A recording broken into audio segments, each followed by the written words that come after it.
Youth achievement के Bihar inter level test में आप लोग का स्वागत है।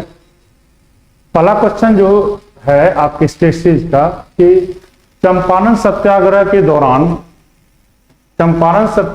दौरान गांधी जी पर मुकदमा चलाया गया था। ठीक है, क्वेश्चन है चंपारण सत्याग्रह के दौरान गांधी जी पर मुकदमा चलाया गया था। तो हम बैकग्राउंड में जाते हैं। चंपारण सत्याग्रह, ध्यान किया कि गांधी जी का प्रथम सत्याग्रह था भारत में। इससे पहले दक्षिण अफ्रीका में कर चुके थे, भारत में पहला सत्याग्रह था। ठीक है, और ये सत्याग्रह था मूल रूप से चंपारण में 3 कठिया पद्धति जो लागू थी उसके विरुद्ध था। 3 कठिया पद्धति के अंतर्गत 1 बीघा में से 3 कट्ठा यानी कि 3/20 बीघा यानी कि 20 कट्ठा का 1 बीघा होता है, उसके 3 कट्ठा नील की खेती करना अनिवार्य कर दिया गया था ब्रिटिश के द्वारा। लेकिन उससे भूमि जर्जर हो रही थी, भूमि अनुर्वर हो रही थी और साथ साथ क्या होता, उतना दाम नहीं मिल रहा था, उतना मूल्य नहीं प्राप्त हो रहा था, जिस कारण से किसान नहीं चाहते थे कि नील खेती करना। इस परिप्रेक्ष्य में 1916 के लखनऊ अधिवेशन के दौरान एक बिहार के जमींदार पश्चिम चंपारण के राजकुमार शुक्ल गांधी जी से आग्रह किए। ध्यान रखना कि गांधी जी शुरुआत में नहीं माने थे, लेकिन राजकुमार शुक्ल बार उसको पीछा करते हुए साबरमती पहुंच गए। तब वो माने कि चलो ठीक है, हम वहां जाएंगे, देखें क्या वस्तुस्थिति है, उसके अनुसार क्या हुआ निर्णय लेंगे कि यह सत्याग्रह किया जाए या नहीं किया जाए। इस परिप्रेक्ष्य में 15 अप्रैल 1917 को गांधी जी पहुंचे मोतिहारी पहुंचे और वहां क्या हुआ कि वहां धारा 144 लागू कर दी गई थी। धारा 144 के अंतर्गत कोई भी 5 या 5 से अधिक व्यक्ति एक जगह जमा नहीं हो सकते हैं।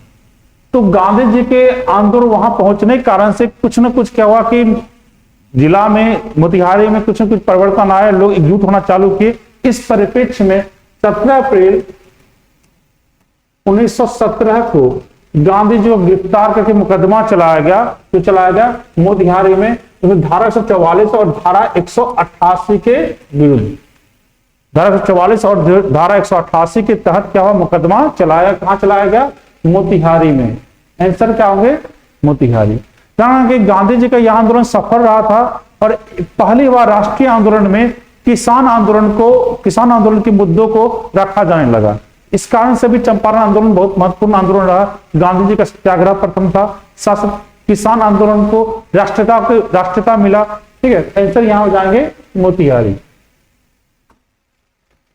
दूसरा क्वेश्चन है सन 2011 की जनगणना के अनुसार, ध्यान कि सन 2011 की जनगणना भारत की 15वीं जनगणना थी। भारत की 15वीं जनगणना थी। आजादी से पहले 8 हुए थे, आजादी के बाद 7 हुए थे। इस जनगणना के आधार पर बिहार के 4 सर्वाधिक साक्षर, तो बिहार पे आते हैं। ध्यान रखना कि बिहार सबसे कम साक्षर राज्य है। यहां का साक्षरता जो 2011 जनगणना के अनुसार 61.8% ओवरऑल है। 61.8% ओवरऑल है, जिसमें पुरुष जनसंख्या जो पुरुष का है 71.2% है। पुरुष साक्षरता 71.2 है और महिला साक्षरता 51.5 है। महिला साक्षरता 51.5 है। तो एक्सेप्ट ये सबसे अंतिम पायदान पर है या साक्षरता के स्तर पर सबसे निम्न स्तर पर है। तो लेकिन यहां 4 सर्वाधिक जिले हैं जो कि सबसे ज्यादा साक्षर हैं। उसमें पहला हो जाएगा रोहतास,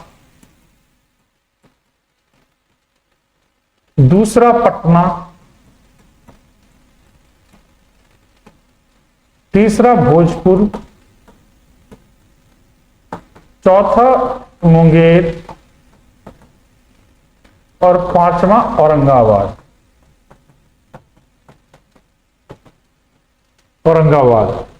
तो इसका देखते हैं कि चूंकि थोड़ा बहुत मुंगेर में और भोजपुर मुंगेर में 0.01 का अंतर है।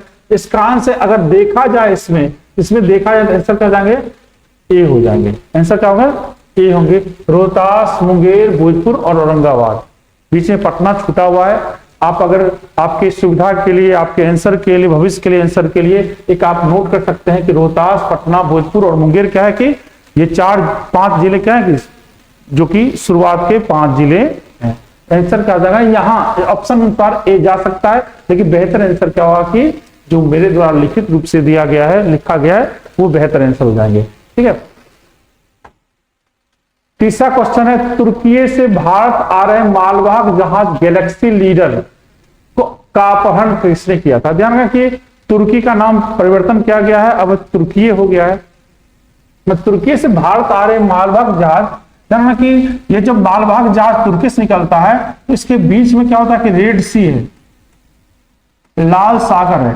इस लाल सागर में जो अभी वर्तमान में अभी चल ही रहा है, यमन के हूती विद्रोह ईरान समर्थन से है। और शासक क्या हो रहा है कि इजराइल हमास विद्रोह में हमास का समर्थन कर रहे हैं।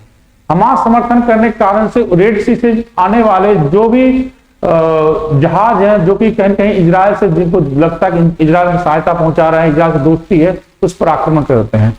तो इसी कारण से गैलेक्सी लीडर पर अपहरण किया गया था। कौन किया था? हूती विद्रोही, जिसे विफल कर दिया गया।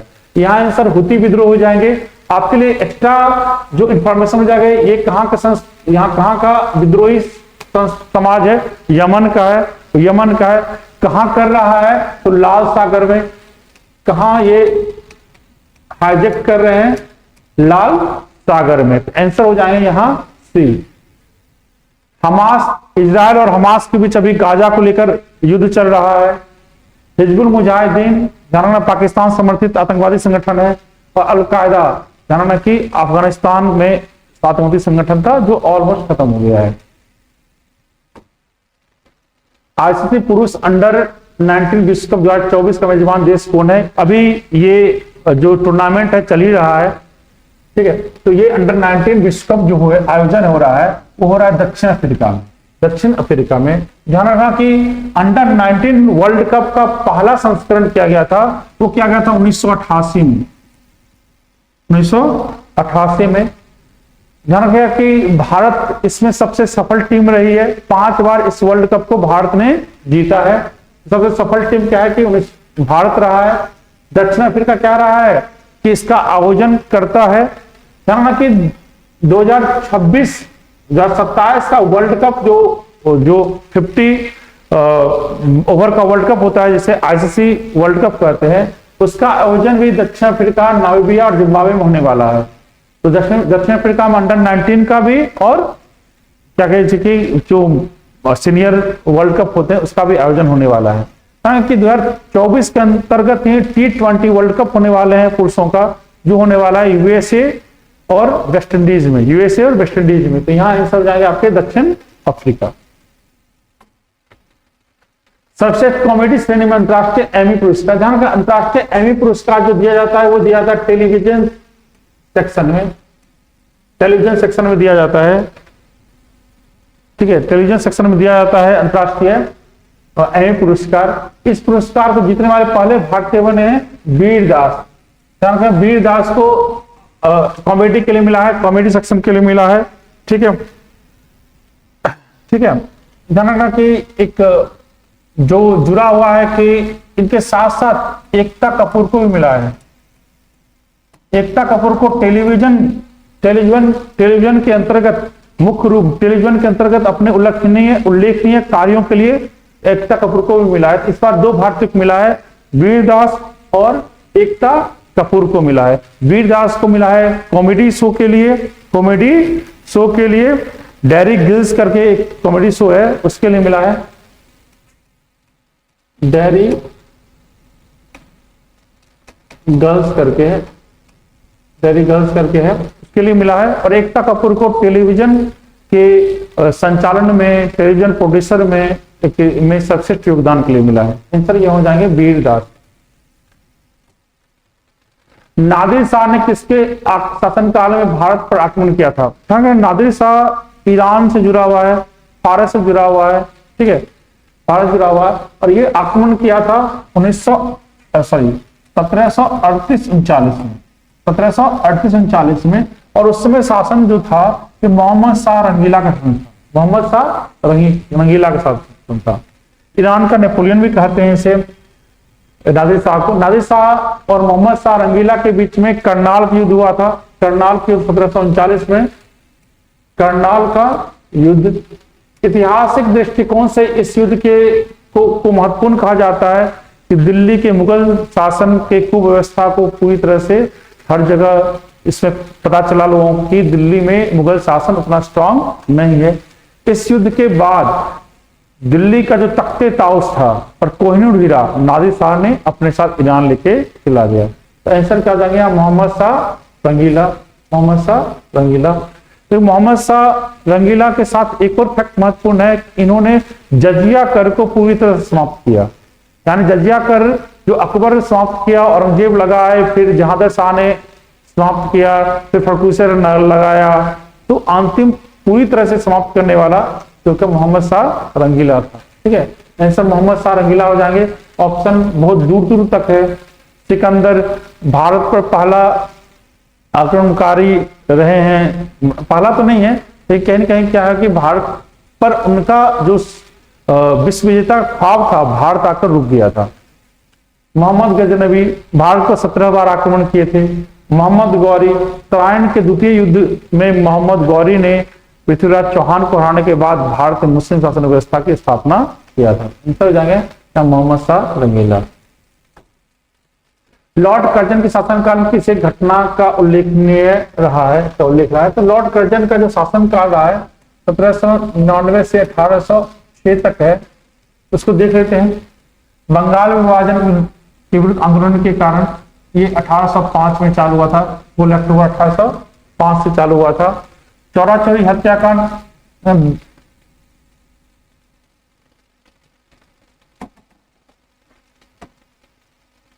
1922 में, भारत छोड़ो आंदोलन 1942 में, और क्रिस मिशन मार्च 1942।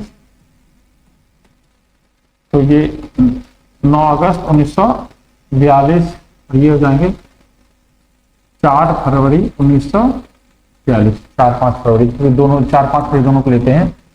ध्यान रखने आके चौरा चौरी कांड जो हुआ था उसमें लॉर्ड रीडिंग थे, और ये दोनों जब 1942 में हुआ था उसमें लॉर्ड लिथगो थे, लॉर्ड लिथगो थे।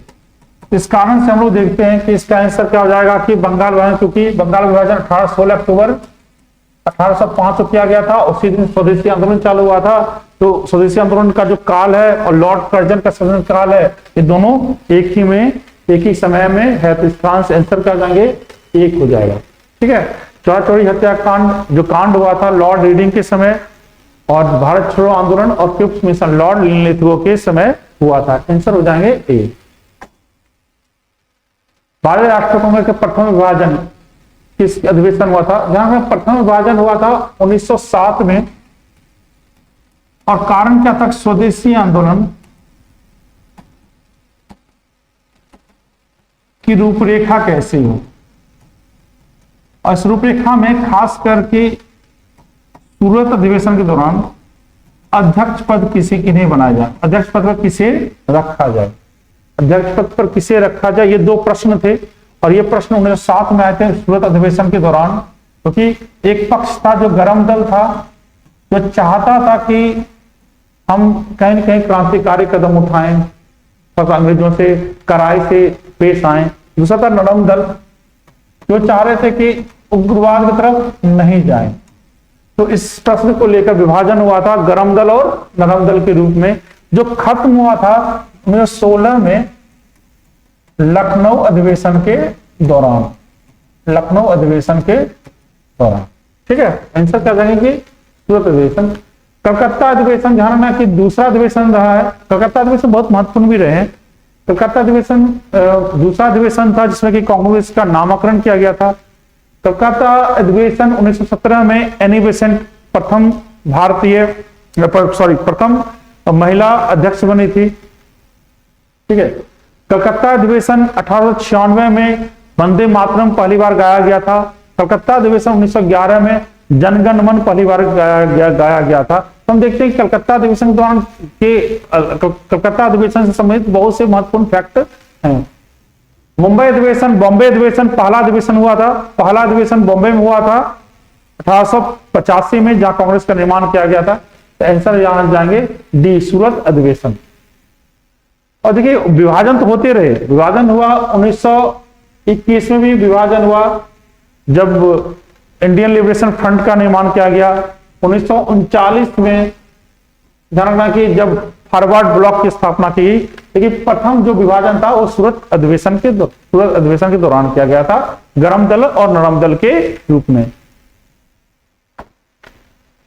संविधान के अनुच्छेद में मौलिक कर्तव्य को जोड़ा गया है, 51(1) के अंतर्गत जोड़ा गया है।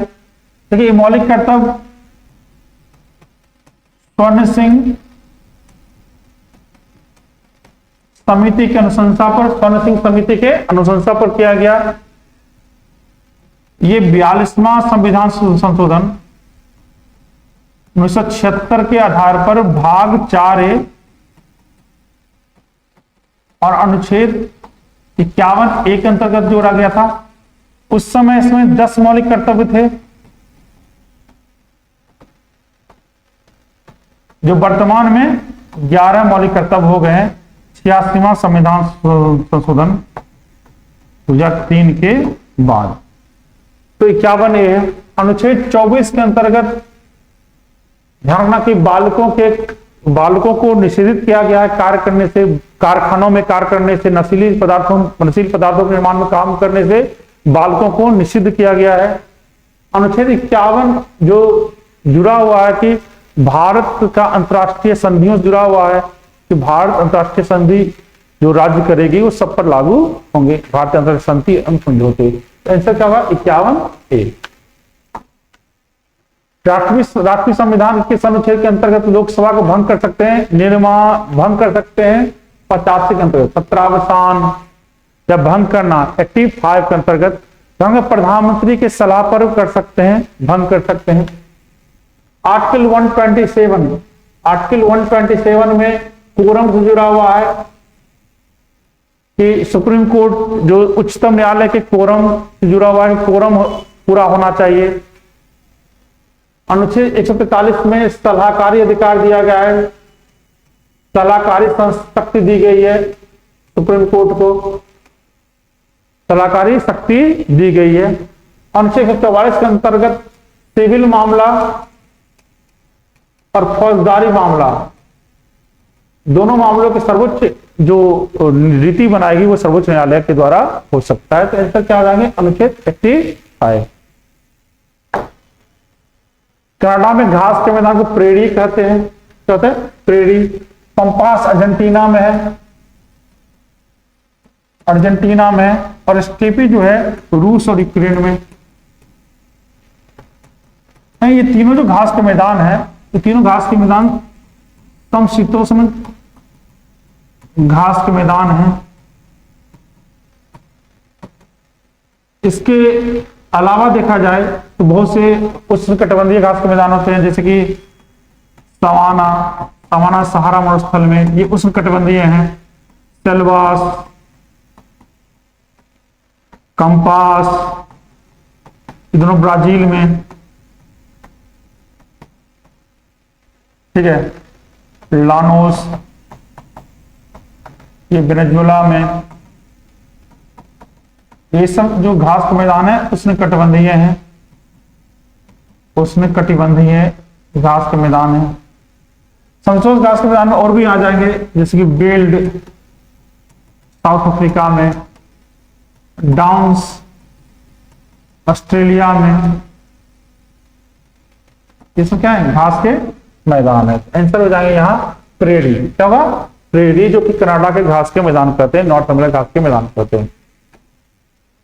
उक्त रक्तचाप क्या है, खाने का सलाह दी जाती है, नमक खाने का सलाह नहीं जाती है।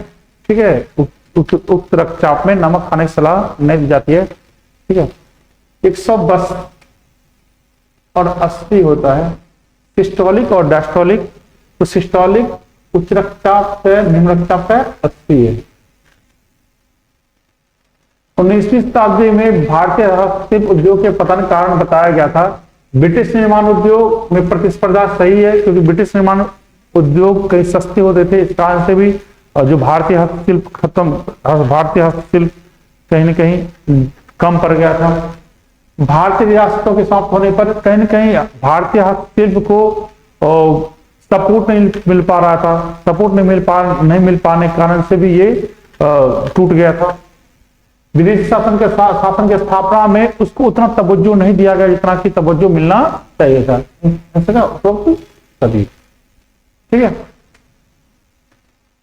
इंग्लैंड में औद्योगिक क्रांति ने संक्रमण के चरमोत्कर्ष निरूपित किया, यानी कि जब कब खत्म होगा, औद्योगिक क्रांति कब खत्म होगी, जब पूंजीवाद समाजवाद की ओर मुख कर जाएगा।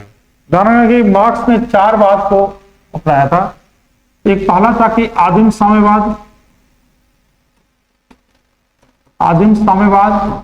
इसका चमत्कार क्या होगा, जब सामंतवाद आएगा।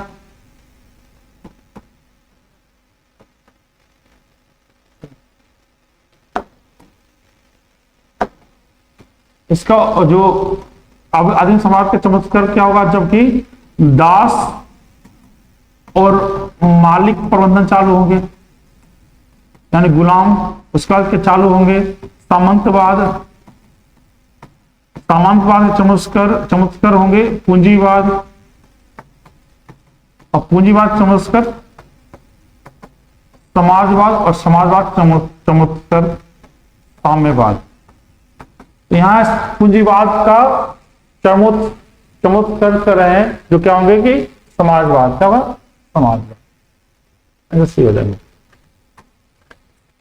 कालाहारी मरुस्थल निर्माण किस धारा होता है, बेंगुला जलधारा ग्रंथ से। बेंगुला जलधारा ध्यान रखना कि कालाहारी मरुस्थल बोत्सवाना क्षेत्र में। तो यहां से अटलांटिक क्षेत्र से अंटार्कटिका क्षेत्र से निकलने वाली जो बेंगुला हवा है, यह हवा क्या करती है, बेंगुला जलधारा यहाँ के हवा को ठंडी कर देती है, टेम्परेचर लो कर देती है। इस कारण से हवा का आरोहण नहीं हो पाता है। हवा का आरोहण नहीं होने के कारण से वायु क्या होती है कि बादल रूप में बन नहीं पाती है, जिस कारण से क्या होता है कि बारिश नहीं हो पाती है। तो क्या हुआ कि बेंगुला जलधारा कारण से कालाहारी मरुस्थल का निर्माण। फॉकलैंड जलधारा से ध्यान रखना कि निर्माण होता है अर्जेंटीना में पेंटागोनिया मरुस्थल का निर्माण। पेंटागोनिया मरुस्थल का निर्माण जो अर्जेंटीना में होता है, वो होता है फॉकलैंड जलधारा कारण से। एल नीनो जलधारा कारण से ध्यान रखना कि तमिलनाडु में बारिश नहीं होती है, तमिलनाडु में सूखा पड़ जाता है, क्योंकि यहाँ जितना भी उत्तर पूर्व मानसून से बारिश होने वाली होती है, वो मानसून क्या कन्वर्ट हो जाता है पेरू तट पर। अलास्का ध्यान रखना कि अलास्का मरुस्थल जो है शीत मरुस्थल का निर्माण अलास्का की धारा से बनता है। आंसर क्या जाएंगे यहाँ, बेंगुला की जलधारा, जो क्या है साउथ अटलांटिक महासागर की जलधारा है, दक्षिणी अटलांटिक महासागर की जलधारा है। विश्व भारती का स्थापना 1921 में किया गया था। 1921 में रविंद्रनाथ टैगोर के द्वारा। बाकी ऑप्शन में कुछ क्लियरिटी नहीं है, कुछ भी नहीं है। तो रविंद्रनाथ टैगोर के द्वारा विश्व भारती का स्थापना की गई थी। कहाँ की गई थी, शांति निकेतन की गई थी। वर्तमान में ये भारत में एक केंद्रीय विद्यालय के रूप में कार्य कर रही है। ऐसे बीएचयू की स्थापना ध्यान कि मदन मोहन मालवीय जी ने किया था।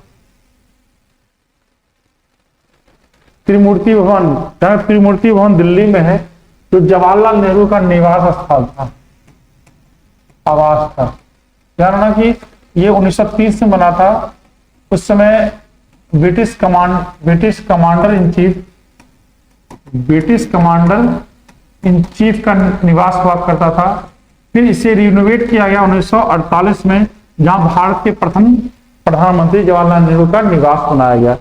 तब तीन मूर्ति, तीन सैनिकों की मूर्ति है, जो तीन सैनिकों की मूर्ति, तीन मूर्ति है जो द्वितीय विश्व युद्ध से जुड़ा हुआ है।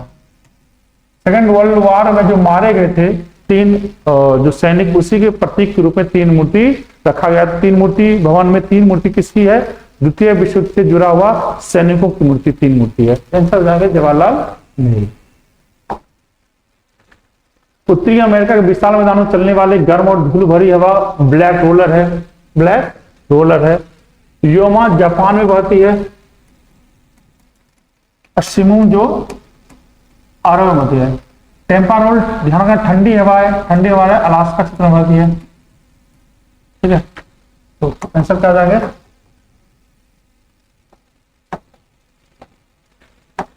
आंसर हो जाएंगे आपके ब्लैक रोलर। और साथ में बाजार, बाजार उसे कहते हैं जहां, बाजार उसे कहते हैं जहां क्या हुआ कि प्रतियोगिता हो, प्रतियोगिता हो और प्रतियोगिता हो दो वस्तुओं के बीच प्रतिस्पर्धा होता है। देखिए ऑप्शन में और भी हैं लेकिन जो जुड़ सकते हैं आंसर से, लेकिन हम देखते हैं कि क्या क्या आंसर बेहतर हो सकते हैं चारों में।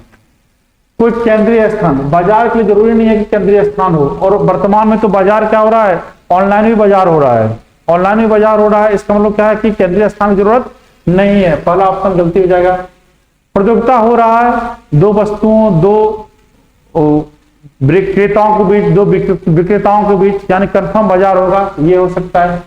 माल भंडारण का स्थान स्टोरेज कहलाता है, भंडारण भंडारगृह कहलाता है, ये भी आंसर नहीं होंगे। दुकानें और सुपर बाजार, दुकानें और सुपर बाजार, ठीक है, ये बाजार का है नहीं, बाजार का एक रूप है, बाजार का ही एक रूप है। यहाँ आंसर हो जाएंगे प्रतियोगिता की उपस्थिति।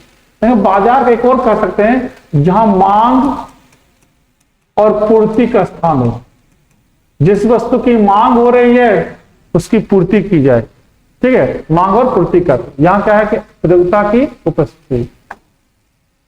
आर्थिक लगान से भूमि के उपयोग के बदले में जो किया गया भुगतान, रिकार्डो का सिद्धांत है, ये रिकार्डो का सिद्धांत है। आर्थिक लगान क्या है? भूमि के उपयोग के बदले में किया गया भुगतान, जो कि आर्थिक लगान कहलाता है, ये रिकार्डो का है, रिकार्डो का है। जानना कि उत्पादन के चार साधन होते हैं, भूमि, पूंजी, श्रम और उद्यमशीलता। यहां भूमि से जो प्राप्त हो रही है उसे कहते हैं कि भूमि से आर्थिक लगान के रूप में।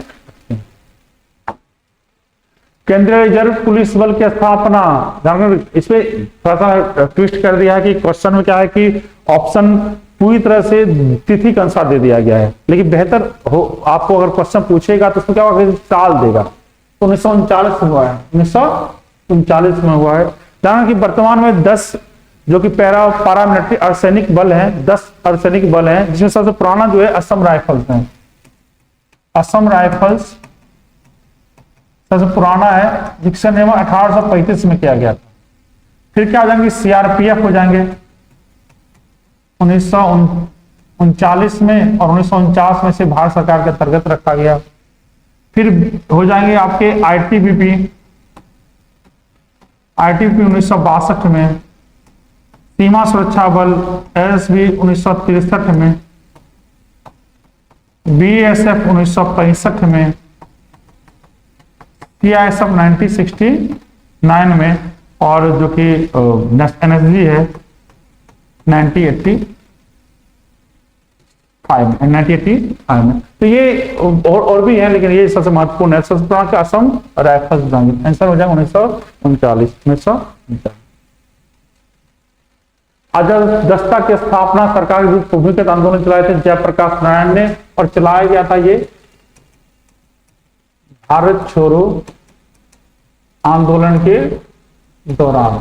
एक अजादस्ता मूल रूप से कार्य करती थी, जो कि जो टप्पा युद्ध होता है, जिसे टप्पा युद्ध होते हैं, कहते हैं, क्या कहते हैं कि छिपकर वार करना, छिपकर वार करना। तो इससे जुड़ा हुआ था जयप्रकाश नारायण, भारत छोड़ो आंदोलन के दौरान अजादस्ता का निर्माण किए थे नेपाल के पहाड़ियों में। ठीक है, आंसर जाएगा जयप्रकाश नारायण। भारतीय खुफिया एजेंसी सीबीआई की स्थापना की गई 1963 में। 1963 में भारतीय खुफिया एजेंसी की सीबीआई की स्थापना की गई है। ठीक है, बाकी कुछ महत्वपूर्ण नहीं है। भारत के संविधान के प्रारूपण समिति सदस्य नहीं थे। जवाहरलाल नेहरू क्या थे इसके सदस्य? नहीं थे। जवाहरलाल नेहरू इसके सदस्य नहीं थे। बी आर अम्बेडकर इसके अध्यक्ष थे। के एम मुंशी और कृष्णा स्वामी अय्यर इसके सदस्य थे। ध्यान रखना कि 29 अगस्त 1947 का इसका स्थापना की गई थी, जो संविधान का निर्माण करती थी और निर्मित संविधान पर वाचन होता था। निर्मित संविधान पर वाचन होता था। इस कारण संविधान निर्माता भीमराव अम्बेडकर को कहा जाता है, क्योंकि भीमराव अम्बेडकर इसके अध्यक्ष थे। शासन के दौरान मराठा सत्ता सर्वोच्च शिखर और प्रतिष्ठा पर थी। बालाजी बाजीराव के समय दिल्ली से लेकर कश्मीर, दिल्ली से लेकर कन्याकुमारी तक शासन फैला हुआ था मराठाओं का। आंसर जगह बालाजी बाजीराव। महायान बौद्ध मत के मूल विचारों के रूप में समझता है कनिष्क महायान शाखा को सपोर्ट किया और बौद्ध धर्म में पूजा करने के लिए मूर्ति कला का प्रवेश किया, जिसके आधार पर कनिष्क के द्वारा 2 मूर्ति कला चलाए गए थे, गंधार कला और मथुरा कला। तो महायान शाखा जुड़े हुए थे कनिष्क। ठीक है। मिनांडर मिलिंद पन्हू किताब जुड़ा हुआ है। नागार्जुन कनिष्क के दरबारी थे जो हीनयान में सपोर्ट किए थे। एक खगोलीय मात्रक पृथ्वी और सूर्य के बीच की दूरी कहते हैं, पृथ्वी और सूर्य के बीच की दूरी कहते हैं, जो 14.96 करोड़ किलोमीटर है। 14.96 करोड़ किलोमीटर है पृथ्वी और सूर्य के बीच की दूरी। ठीक है। क्वेश्चन बता इसका ए 14.96 करोड़ किलोमीटर पृथ्वी और सूर्य के बीच की दूरी को खगोलीय मात्रक के रूप में देखा जाता है। पृथ्वी कितनी पुरानी, इसका निर्धारण करता है रेडियोमेट्रिक काल निर्धारण T14। क्या होता है? T14 कहा जाता है कि पृथ्वी ऑलमोस्ट 14 करोड़ वर्ष पुरानी है।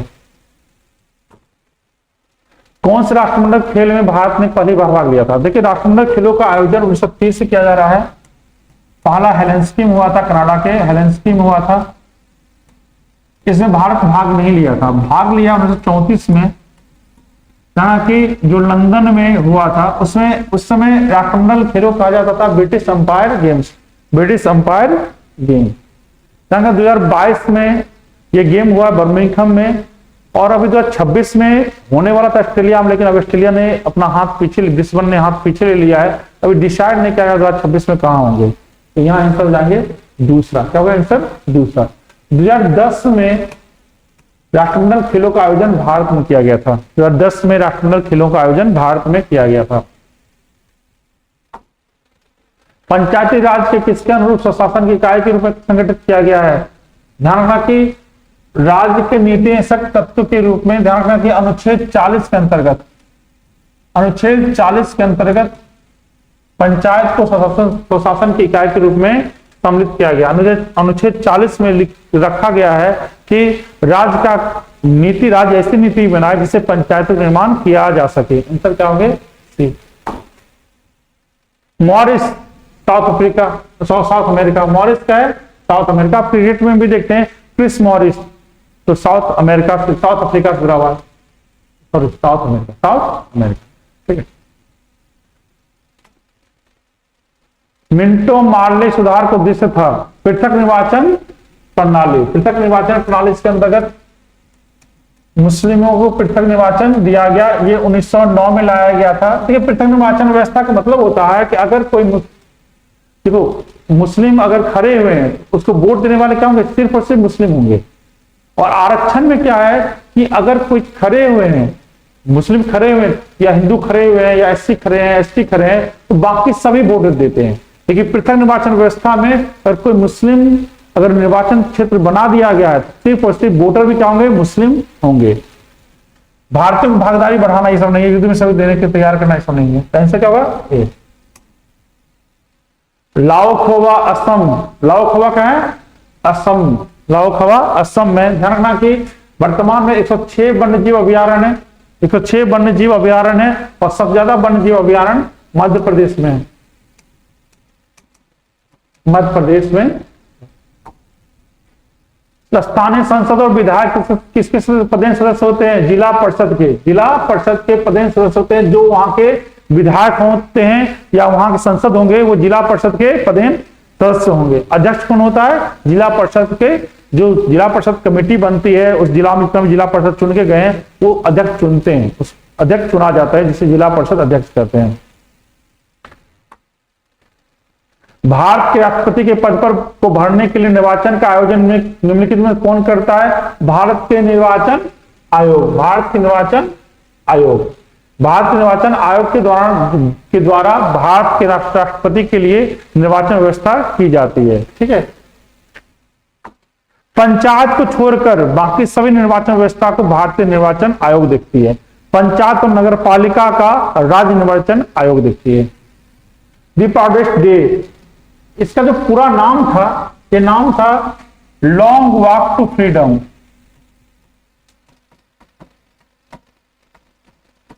तो आंसर क्या? भारत की स्वतंत्रता से। भारत की स्वतंत्रता से इसका तात्पर्य था। ठीक है। एंथोनी रीड का किताब है, एंथोनी रीड की किताब है भारत की स्वतंत्रता। कौन सा तत्व राज्य के लिए अनिवार्य तत्व नहीं है? प्रशासन, देखिए जनसंख्या है, सोवरेनिटी यानी प्रभुसत्ता है, क्षेत्र है, प्रशासन यहां से वो सरकार होना चाहिए था, शासन होना चाहिए था, सरकार या शासन। शासन समुचित जगह पर किया जाता है, प्रशासन जनता पर की जाती है। प्रशासन। 643 का दिन किसी मामले में सलाहकारी राय के लिए भारत उच्चतम न्यायालय को भेज सकता है सिर्फ और सिर्फ भारत के राष्ट्रपति।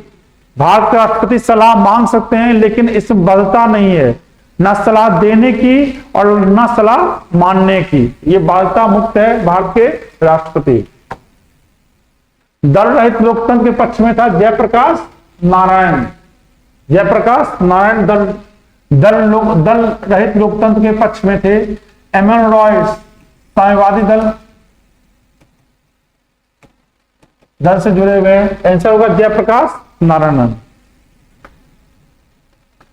कि गांधी जी भी चाह रहे थे कि कांग्रेस का विघटन हो जाए, कांग्रेस का विघटन हो जाए, लेकिन ऐसा नहीं हो पाया। भारत के राष्ट्रपति का नाम बताएं जो सबसे कम आयु के थे। इसमें से ऑप्शन होगा डॉक्टर आर वेंकटरमन, लेकिन ध्यान रखना कि वर्तमान में द्रौपदी मुर्मू, माननीय द्रौपदी मुर्मू जो वर्तमान में राष्ट्रपति हैं, वो सबसे कम उम्र के राष्ट्रपति हैं। तो यहां आप बेहतर आंसर हो सकता है द्रौपदी मुर्मू, जो कि आजादी के बाद भी पैदा ली हैं और दूसरी महिला राष्ट्रपति हैं, आदिवासी महिला राष्ट्रपति भी द्रौपदी मुर्मू हैं। पठाल की स्थलाकृति आदर्श होती है खनन के लिए। खनन के लिए मैदान में खेती होती है, वन के लिए पहाड़ चाहिए, जल विद्युत उत्पादन के लिए नदी चाहिए। ऐसा क्या होगा? खनन। क्या होगा? खनन। भारत संविधान के मूलक कर्तव्य किस देश संविधान से लिए गए हैं? यूएसएसआर। यूएसएसआर से लिए गए हैं। ठीक है। फ्रांस से लिए गए समानता बहुलता और अखंडता। कनाडा से संघीय प्रणाली ली गई है और संसदीय प्रणाली ली गई है ब्रिटेन से। 1857 में किसने इलाहाबाद में आपातकालीन मुख्यालय बनाया था? लॉर्ड कैनिंग ने। लॉर्ड कैनिंग ने, क्योंकि 1857 की विद्रोह सबसे ज्यादा फैला हुआ था उत्तर प्रदेश और बिहार। ठीक है। इस कारण से वो मुख्यालय बनाया गया जहां से इसको अच्छे से देखा जा सके, इसको रोका जा सके। Lord Canning. केंद्रीय बजट में राजस्व व्यय सबसे बड़ी मद है ब्याज की अदायगी। ध्यान कि केंद्रीय हो, राजस्व हो या पूंजीगत, दोनों में सबसे जो बड़ा मद है ब्याज की अदायगी है। ब्याज सबसे ज्यादा पैसा आता भी है और ब्याज में पैसा सबसे ज्यादा जाता भी है। ध्यान कि राज्यों का अनुदान पूंजीगत है, राज्यों का अनुदान पूंजीगत हो जाता है। तो राजस्व जो आय होता है वो होता है कर और गैर कर का। ये जो सरकार को लायबिलिटी नहीं होती है। वहीं क्या होता है कि जो पूंजीगत आय होते हैं वो होते हैं निवेश विनिवेश से, निवेश विनिवेश और ऋण से। यहां आंसर जाएंगे ब्याज का अदायगी। ध्यान क्या, भारत का सबसे ज्यादा पैसा ब्याज में जाता भी है ब्याज से, और सबसे ज्यादा पैसा आता भी ब्याज से है। विलियम डैलिम्पल का किताब city of jeans air in Delhi, पूरा नाम है एयर इन दिल्ली, आंसर हो जाएगा दिल्ली। वही city of Joy Calcutta, city of Joy Calcutta. कौन मूर्तिकला के क्षेत्र में सुविख्यात थे? राजा रवि वर्मा। राजा रवि वर्मा क्या है? सबसे सुविख्यात थे। बाकी मंजीत बाबा, राम किंकर और सरोजा बैजनाथन ये पेंटर है। ये क्या है? पेंटर, चित्रकार है, पेंटर है। भारत के राष्ट्रपति निर्वाचित होने के लिए निर्धारित न्यूनतम आयु है 35 वर्ष। राष्ट्रपति, उपराष्ट्रपति, राज्यपाल के लिए 35 वर्ष। वही राज्यसभा, लोकसभा के लिए, राज्यसभा और विधान परिषद के लिए 30 वर्ष और 25 वर्ष। लोकसभा, विधानसभा, तेलंगाना की विधानसभा, पीएम, सीएम, मंत्री, ये सब के लिए 25 साल और 21 साल पंचायत के लिए। 21 साल न्यूनतम आयु है पंचायत। जनगण मन भारत राष्ट्रगान के रूप में अपनाया गया 24 जनवरी 1950। 24 जनवरी 1950 को जनगण मन, जनगणना की वंदे मातरम और भारत के रूप में राष्ट्रपति राजेंद्र प्रसाद, तीनों जो घटनाएं हुई थी वो हुई थी 24 जनवरी 1950 को।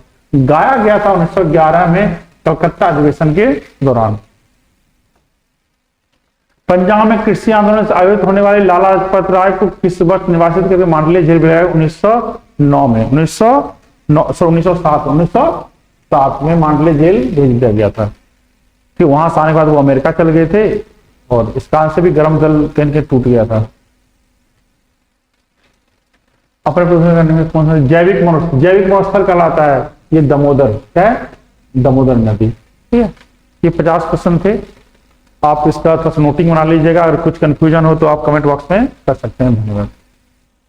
हेलो स्टूडेंट, आज आप लोग का बिहार एसएससी का 161 नंबर का साइंस का क्वेश्चन नंबर 51 से देखिएगा कि 51 का आप लोग का 51 का सॉल्यूशन से स्टार्ट होती है, 75 तक होता है। आप लोग पहला क्वेश्चन देखिएगा 51 का।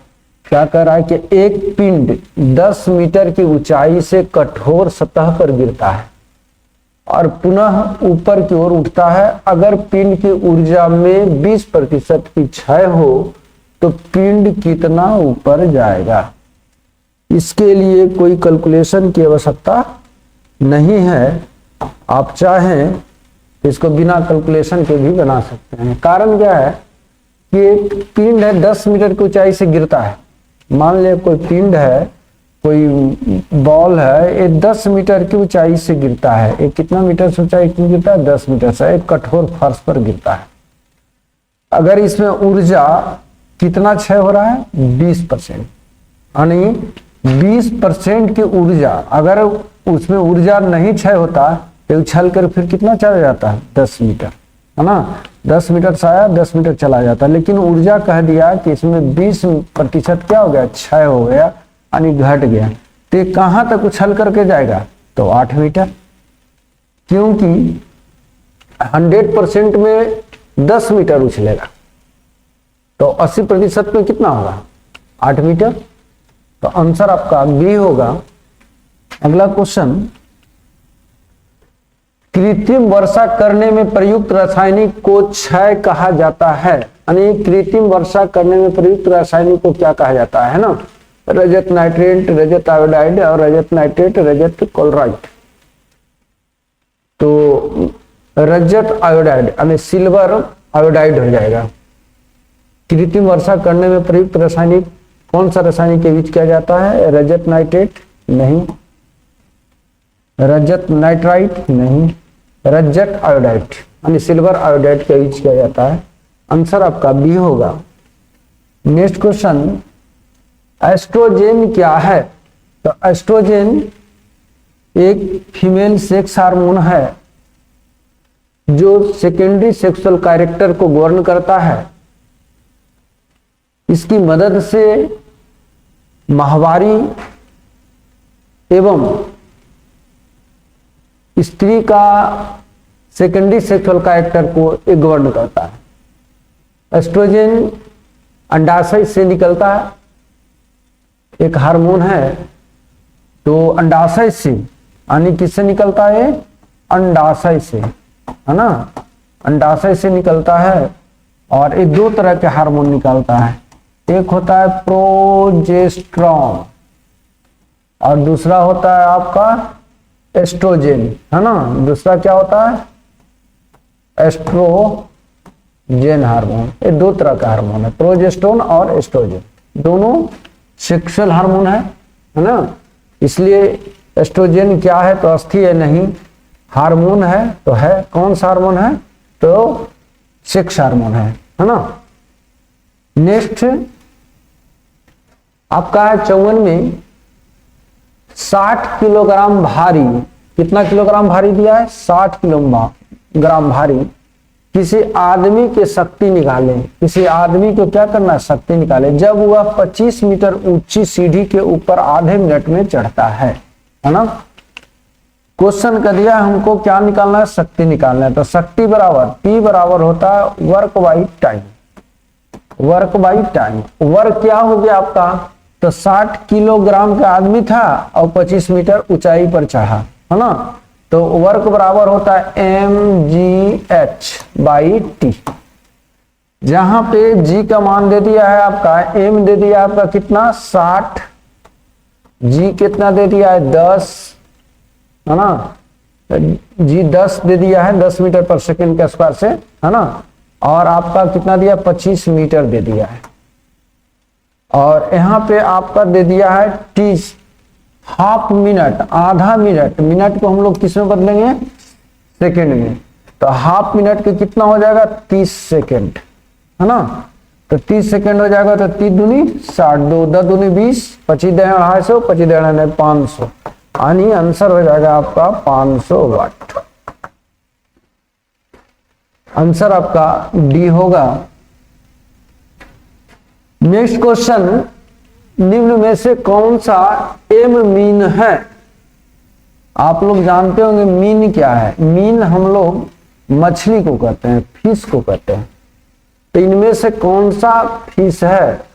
तो नाम दे दिया, एक crayfish, cuttlefish, flying fish, silverfish. तो यहां पर देखते हैं कि crayfish, cuttlefish, cuttlefish किससे? मोलस्का से आता है। सिल्वर फिश आर्थ्रोपोडा से आता है। क्रेफिश यानी ये सभी ACD कोई फिश नहीं है। फ्लाइंग फिश क्या है? फिश है। इसलिए आंसर आपका बी होगा। डायनमो परिवर्तित करता है उच्च वोल्टेज को निम्न वोल्टेज में, उच्च वोल्टेज को निम्न वोल्टेज में कौन करता है? या निम्न से उच्च है उच्च से निम्न, एक करता है, ट्रांसफार्मर का काम है ना। डायनमो का काम नहीं। डायनमो विद्युत ऊर्जा को यांत्रिक ऊर्जा में, यांत्रिक ऊर्जा को विद्युत ऊर्जा में, है ना। डायनमो का काम है यांत्रिक ऊर्जा को विद्युत ऊर्जा में परिवर्तित करना, है ना। विद्युत ऊर्जा को यांत्रिक ऊर्जा में परिवर्तित कौन करता है? तो इलेक्ट्रिकल एनर्जी को मैकेनिकल एनर्जी में, जैसे फैन हो गया। नेक्स्ट क्वेश्चन 57, यदि एक कण का वेग अपने प्रारंभिक मान का 1/3 कर दिया जाता है तो कण के गतिज ऊर्जा हो जाएगी। काइनेटिक एनर्जी बराबर हम लोग जानते हैं कि हाफ mv² होता है। और यहां पर क्या कर दिया गया? वेलोसिटी 1/3 कर दिया गया, यानी 1/3 कर दिया गया। तो kinetic energy directly proportional to 1/3 का स्क्वायर हो जाएगा। 3 का स्क्वायर हो जाएगा तो कितना हो जाएगा? 1/9, यानी काइनेटिक एनर्जी कितना हो जाएगा? 1/9 भी। तो यहां पर कर रहा कि 9 गुनी 1/9 गुनी, तो आंसर भी होगी। पादप में जिंक की आवश्यकता होती है क्योंकि निम्न पर्णहरित, एमाइलेज, कार्बोसिलेज, ट्रिप्सिन, है ना। ट्रिप्सिन तो मनुष्य में पाया जाता है, एंजाइम है। कार्बोसिलेज और एमाइलेज पर्णहरित। पर्णहरित में देखिए आपका मुख्य रूप से पर्णहरित कहा जाता है क्लोरोफिल को, और इसमें जिंक के जगह पर क्या होता है, मैग्नीशियम होता है।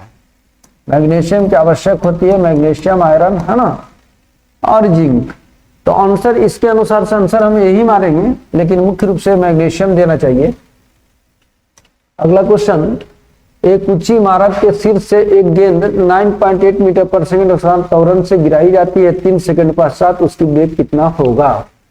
ये आपका दे दिया है 9.8 मीटर प्रति सेकंड स्क्वायर, और क्या दे दिया है इसमें टाइम दे दिया है आपका 3 सेकंड। उसके पश्चात वेग निकालना है, वेलोसिटी निकालना है, v निकालना है, v बराबर भाग।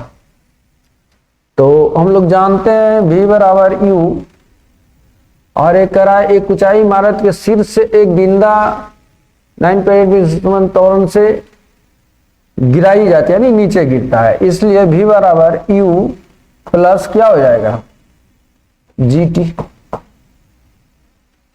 तो u आपका तो 0 हो गया, u तो आपको दिया ही नहीं है, प्लस g दे दिया है 9.8 और t दे दिया है कितना आपका 3 सेकेंड।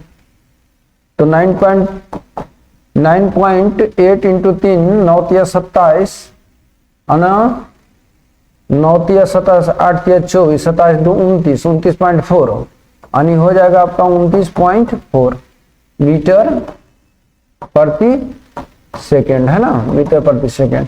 आंसर आपका सी हो जाएगा। नेक्स्ट क्वेश्चन, गोल्डन राइस अच्छा स्रोत है बीटा कैरोटीन, इसका बीटा कैरोटीन पाया जाता है इसमें। अब बीटा कैरोटीन मुख्य स्रोत क्या है, तो विटामिन ए है, विटामिन ए है ना। साथ साथ इनसे क्या होता है, जो राइस होते हैं, गोल्डन राइस होता है, गोल्डन राइस में 20 गुना अधिक बीटा कैरोटीन पाया जाता है, 20 गुना अधिक। कितना गुना अधिक, 20 गुना अधिक पाया जाता है ना। तो विटामिन की ए की मात्रा क्या होगा, 20 गुना अधिक होगा, किसमें, गोल्डन राइस में। तो एक अच्छा स्रोत माना जाता है विटामिन ए का, आंसर सी होगा। नेक्स्ट, बैसिलस थ्रियजम इसका उदाहरण है। बैसिलस थ्रियजम क्या है, बैसिलस थ्रियजम एक कीटनाशक है ना, जिसे जैवनाशी कहते हैं। एकल कोशिका प्रोटीन नहीं, अनुसार क्या नहीं, जैवनाशी होगा। नेक्स्ट क्वेश्चन, मूत्र बनता है संग्राहक वाहिनियों में, संग्राहक वाहिनियों में एकत्रित होता है, मूत्र वाहिनियों में कैसी, कैल्शियम में, मूत्राशय में, तो आंसर बी होगा। नेक्स्ट क्वेश्चन, कालाजार का संचरण होता है, कालाजार, कालाजार किससे होता है, तो कालाजार किससे होता है, तो मुख्य रूप से प्रोटोजोआ से होता है, लेकिन इसका संचरण कौन करता है, ढोने का कार्य कौन करता है, वाहक कौन है ना। तो सीसी मक्खी से कौन होता है, स्लीपिंग सिकनेस, स्लीपिंग सिकनेस होती है ना, स्लीपिंग यानी सोने की बीमारी इसमें होता है सीसी फ्लाई द्वारा। और लेकिन सिकता मच्छी, इसको कहते हैं बालू मक्खी या सैंड फ्लाई कहते हैं, सैंड फ्लाई कहते हैं। सैंड फ्लाई क्या है आपका, कालाजार का संचरण का मुख्य कारक है, आंसर सी मारेंगे।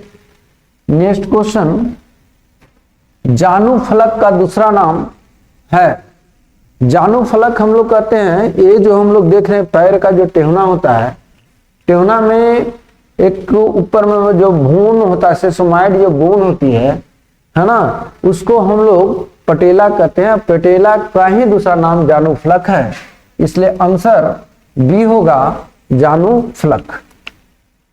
नेक्स्ट क्वेश्चन है, खाद्य पदार्थों को परिरक्षक, देखिए यहां पर ध्यान से देखिएगा, परिरक्षक के रूप में निम्नलिखित में से किसका प्रयोग किया जाता है, यही रहता परीक्षण। अगर ये रहता परीक्षण तब हम लोग बी मारते, लेकिन कह दिया परिरक्षक के रूप में किसका किया जाता है, यानी परिरक्षक मिस क्या होता है कि खाद्य पदार्थों को नष्ट होने से बचाना, और परीक्षण मिस होता है उसका जांच करना। तो परिरक्षक के रूप में निम्नलिखित में से किसका उपयोग है? तो परिरक्षक जो होता है सोडियम बेंजोएट सी। आंसर सी होगा। नेक्स्ट क्वेश्चन, घर्षण गुणांक क्या है? तो घर्षण गुणांक F बराबर म्यू आर। आर क्या है? घर्षण गुणांक है, इसलिए आर बराबर F बाई म्यू, है ना। तो ये जो फोर्स है यानी फोर्स का रेशियो है, ये भी फोर्स है, ये भी बल है, ये भी एक बल है। तो एक दोनों जब बल लगेगा तो विमाहीन हो जाएगा, तो एक विमाहीन राशि है, ये हो जाएगा। साबुन के बुलबुले के अंदर अतिरिक्त दाब की समानुपाती होती है, तो पृष्ठ तनाव के समानुपाती होता है। साबुन के आर त्रिज्या वाले एक बुलबुले के भीतर, है ना, क्या होता है? तो 4P बराबर होता है 40/R, है ना। तो आंसर क्या होगा? बी। एम्पिसिलिन निम्नलिखित की तरह काम में आती है।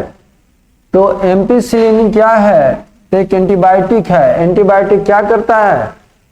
तो बैक्टीरिया को मारने का कार्य करता है। तो इसे हम लोग प्रतिजैविक कहते हैं, एंटीबायोटिक कहते हैं, है ना। तो आंसर ए होगा। नेक्स्ट क्वेश्चन आप देखिएगा, 70 नंबर क्वेश्चन में कह रहा है कि पदार्थों में प्रोटॉन प्रदान करने की प्रवृत्ति होती है। ब्रोस्टेन तथा लोरी ने इसे क्या कहा है? उसके अनुसार से क्या कहा? तो ब्रोस्टेन तथा लोरी के अनुसार जो H+ के रूप में दे वो एसिड, और जो OH- के रूप में दे वो बेस, है ना। तो यहां पर कह दिया कि प्रोटॉन प्रदान करता है, तो प्रोटॉन प्लस के रूप में देता है, इसलिए क्या होगा? वो एसिड होगा, अम्ल होगा। नेक्स्ट, पारा ही केवल एक ऐसी धातु है जो 0 डिग्री से पर द्रव्य ही बनी रहती है। इसका कारण है निम्न आयन व्यवन, बहुत उच्च आयन ऊर्जा तथा छिन्न धात्विक बंध, उच्च परमाणु भार, उच्च वाष्प दाब। आंसर बी होगा। एलाइसा परख की पहचान, एलाइसा टेस्ट किसमें किया जाता था? एड्स में। टाइफाइड में कौन सा टेस्ट कहते हैं? तो विडाल टेस्ट। कौन सा टेस्ट कहते हैं? विडाल टेस्ट किया जाता है। विडाल टेस्ट किस में होता है? टाइफाइड में, है ना। एलाइसा टेस्ट किस में होता है? तो एड्स के लिए। नेक्स्ट क्वेश्चन, रोग प्रतिकारकों को उत्पन्न करने वाला सेल कौन सा है?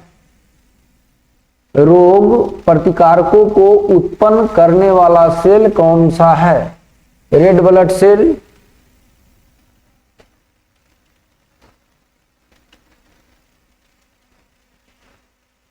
क्वेश्चन आपका है रोग प्रतिकारकों को उत्पन्न करने वाला सेल कौन सा है? तो red blood cells. Red blood cells यानी रेड ब्लड सेल, दूसरा दिया न्यूट्रोफिल, लिम्फोसाइट, प्लेटलेट्स। रोग प्रतिकारकों को उत्पन्न करने वाला कर रहा है ना। कौन सा सेल है? तो डी, प्लेटलेट्स। अगला क्वेश्चन, डायस्टेज एंजाइम का स्रोत है ग्रहणी, अमाशय, यकृत और अग्नाशय। तो ये सलेवरी ग्लैंड एवं अग्नाशय यानी पैंक्रियाज से निकलता है, पैंक्रियाज से स्रावित होता है। तो डायस्टेज एंजाइम क्या करता है? कार्बोहाइड्रेट को पचाने में सहायक होता है। यहां पर दे दिया ग्रहणी नहीं होगा, अमाशय नहीं होगा, यकृत नहीं होगा, यानी अग्नाशय मार सकते हैं आप। Answer D.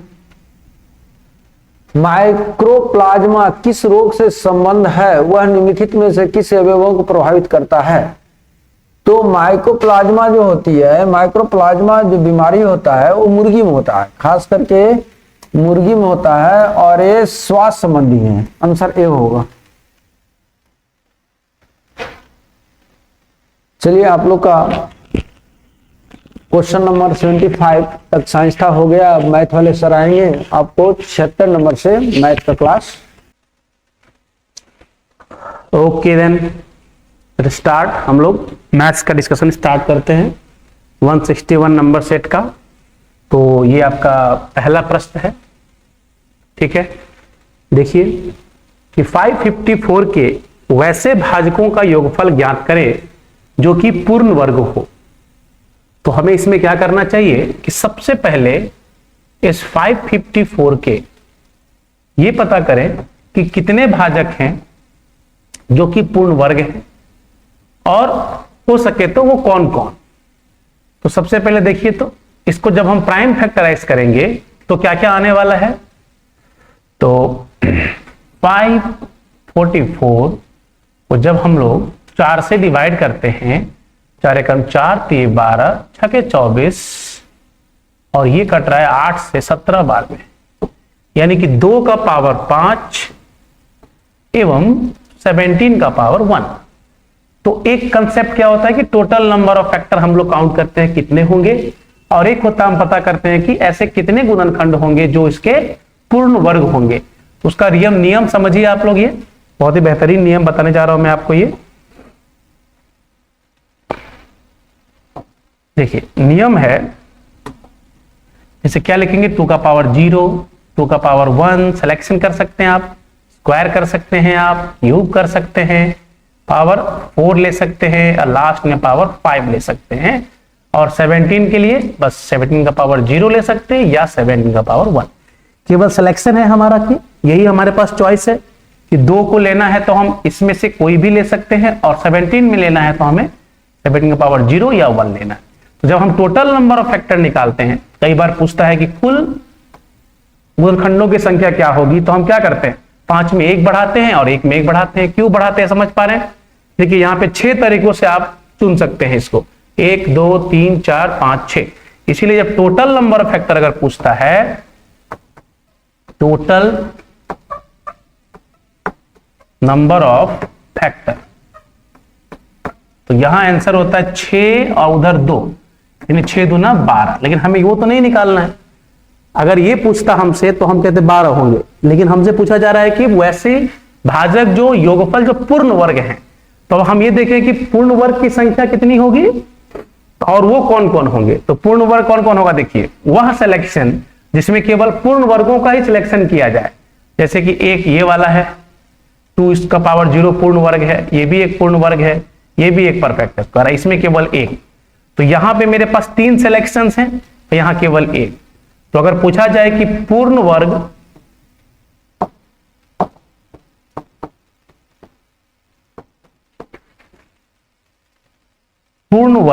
भाजकों की संख्या या विभाजकों की संख्या है ना, भाजकों की संख्या, वो कितना होगा केवल, तो कहेंगे आप उधर 3 सिलेक्शन इधर 1, यानी ओनली 3। और अगर पूर्ण घन पूछेगा तो केवल घन वाले को चुनाव करेंगे आप। अब इसमें तो ये नहीं पूछा कि कितने होंगे, पूछ रहा है योगफल क्या होगा।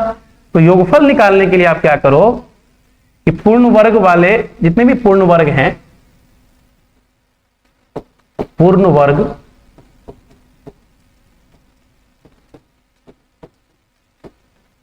भाजकों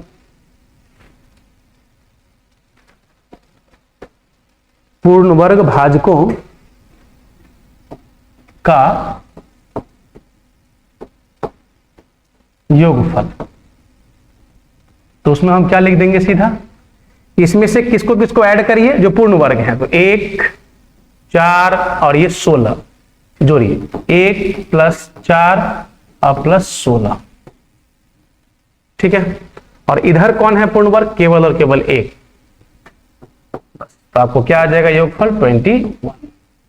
तो इसके केवल और केवल आंसर क्या होगी आपकी 21। यानी कौन कौन से भाजक ऐसे हैं जो पूर्ण वर्ग हैं, तो आप कहेंगे केवल और केवल कौन कौन, 1 16 और एक है 4 160। यही 3 ऐसे भाजक हैं जो इसको पूरा पूरा काटते भी हैं और पूर्ण वर्ग भी है, ठीक है। चलिए, और आप चाहो तो ऐसे भी चेक करके भी देख सकते थे कि 1 से कट जाएगा, है ना, फिर चेक करोगे 2 से नहीं 4 से कटता है कि नहीं, फिर 9 से नहीं कटेगा बिल्कुल, फिर देखेंगे 16 से कटता है कि नहीं, है ना। इस तरह चेक करके भी आप इसको जोड़ करके आंसर दे सकते हैं। इतना प्रोसेस नहीं भी करें तो मैंने क्या कहा, क्या करना चाहिए था, आप इसे ढूंढ लो कि अच्छा ये पूर्ण वर्ग देखें और ये कटना चाहिए पूरा पूरा, तो आप देखेंगे 1 से पूरा पूरा कटेगा। फिर अगला पूर्ण वर्ग कौन है हमारे पास, 4 है, तो 4 से भी ये पूरा पूरा कट जाता है, तो इसलिए फिर हमारा दूसरा 4 आ जाएगा। फिर हम चेक करेंगे किससे कटेगा ये, तो आप देखोगे अगर ये 16 से कटता है कि नहीं, तो काट के देखोगे 16 3 48, 16 जगह 64, 16 भी आ जाएगा। फिर चेक करोगे किसके लिए आप, 25 कभी नहीं कटेगा, 36, फिर 36 से चेक करना चाहिए, तो 3 से कटता है क्या, जब 9 से नहीं कट रहा है तो 36 से भी नहीं कटने वाला है। तो इस प्रकार से अब आगे बढ़ते जाओगे, है ना। जब 3 से ही नहीं कटेगा तो कोई भी 3 वाले पूर्ण वर्ग से कटने वाला नहीं है। 121, 11 है ही नहीं तो कहां से कटेगा, है ना। तो केवल या तो 2 वाले या 7 के कॉम्बिनेशन से, तो बस इतना ही है केवल, इसके आगे आप नहीं जा सकते हैं। यानी इस तीनों को जोड़ दो तो आपका आंसर आ जाएगा 21। ऐसे भी आप बना सकते हो। आइए, ए तथा बी ने 10,000 और 15,000 लगाकर एक व्यापार शुरू किया। एक वर्ष के अंत में 5,000 रुपए का कुल लाभ हुआ। दोनों का लाभांश ज्ञात करें। जैसा हम सभी जानते हैं कि उनके बीच जो लाभ बटेगा वो उनके पूंजियों के अनुपात में होगा। तो पूंजी का अनुपात निकाल दीजिए।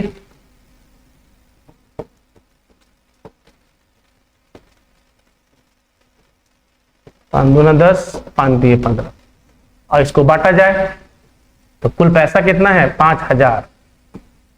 5 बराबर 5,000, यानी 1 अनुपात का जो मान होगा वो 1,000 रुपया होगा। तो आसानी से आप कह सकते हो कि कितना कितना मिलेगा, तो इसको मिलेगा 2,000 टका और इसको मिलेगा आपको 3,000 रुपया। तो ऑप्शन हो जाएगा 2,000 और 3,000। आइए, ये कह रहा है कि व्यंजक के योग में अंतिम से शून्यों की संख्या क्या होगी। तो आप ध्यान दो कि जब आप इन सबको ऐड करोगे तो सबसे छोटी संख्या कौन है, 10 है। तो इसके लास्ट में जो सबसे बड़ी संख्या है तो 10 तो जरूर आएगा, है कि नहीं। एक 0 रहेगा पक्का है। तो जब सबसे छोटी संख्या जो होगी उसमें देखना कि उसके दाहिने तरफ कितना अंक है। जब भी जोड़ने की बात की जाएगी, है ना, जोड़ने की जब बात करेंगे, सब में 0 0 दिख रहा है, तो आपको क्या देखना है, सबसे छोटी संख्या के अंत में कितना शून्य है। एक, तो आंसर क्या दे दोगे, 1 शून्य, है ना। योग करने के बाद अंत में केवल और केवल 1 ही शून्य होगा।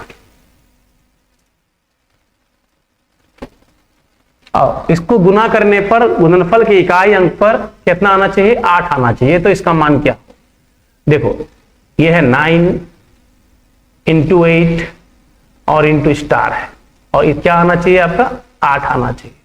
तो आप देखो 9 8 72, तो 72 में क्या लेंगे आप, 2 लेंगे। अब 2 के साथ ऐसा क्या गुना किया जाए कि 8 आ जाए। तो मेरे पास क्या है, एक तो मेरे पास 4 है, या तो मैं 2 गुने 4 करूं तो 8 आता है,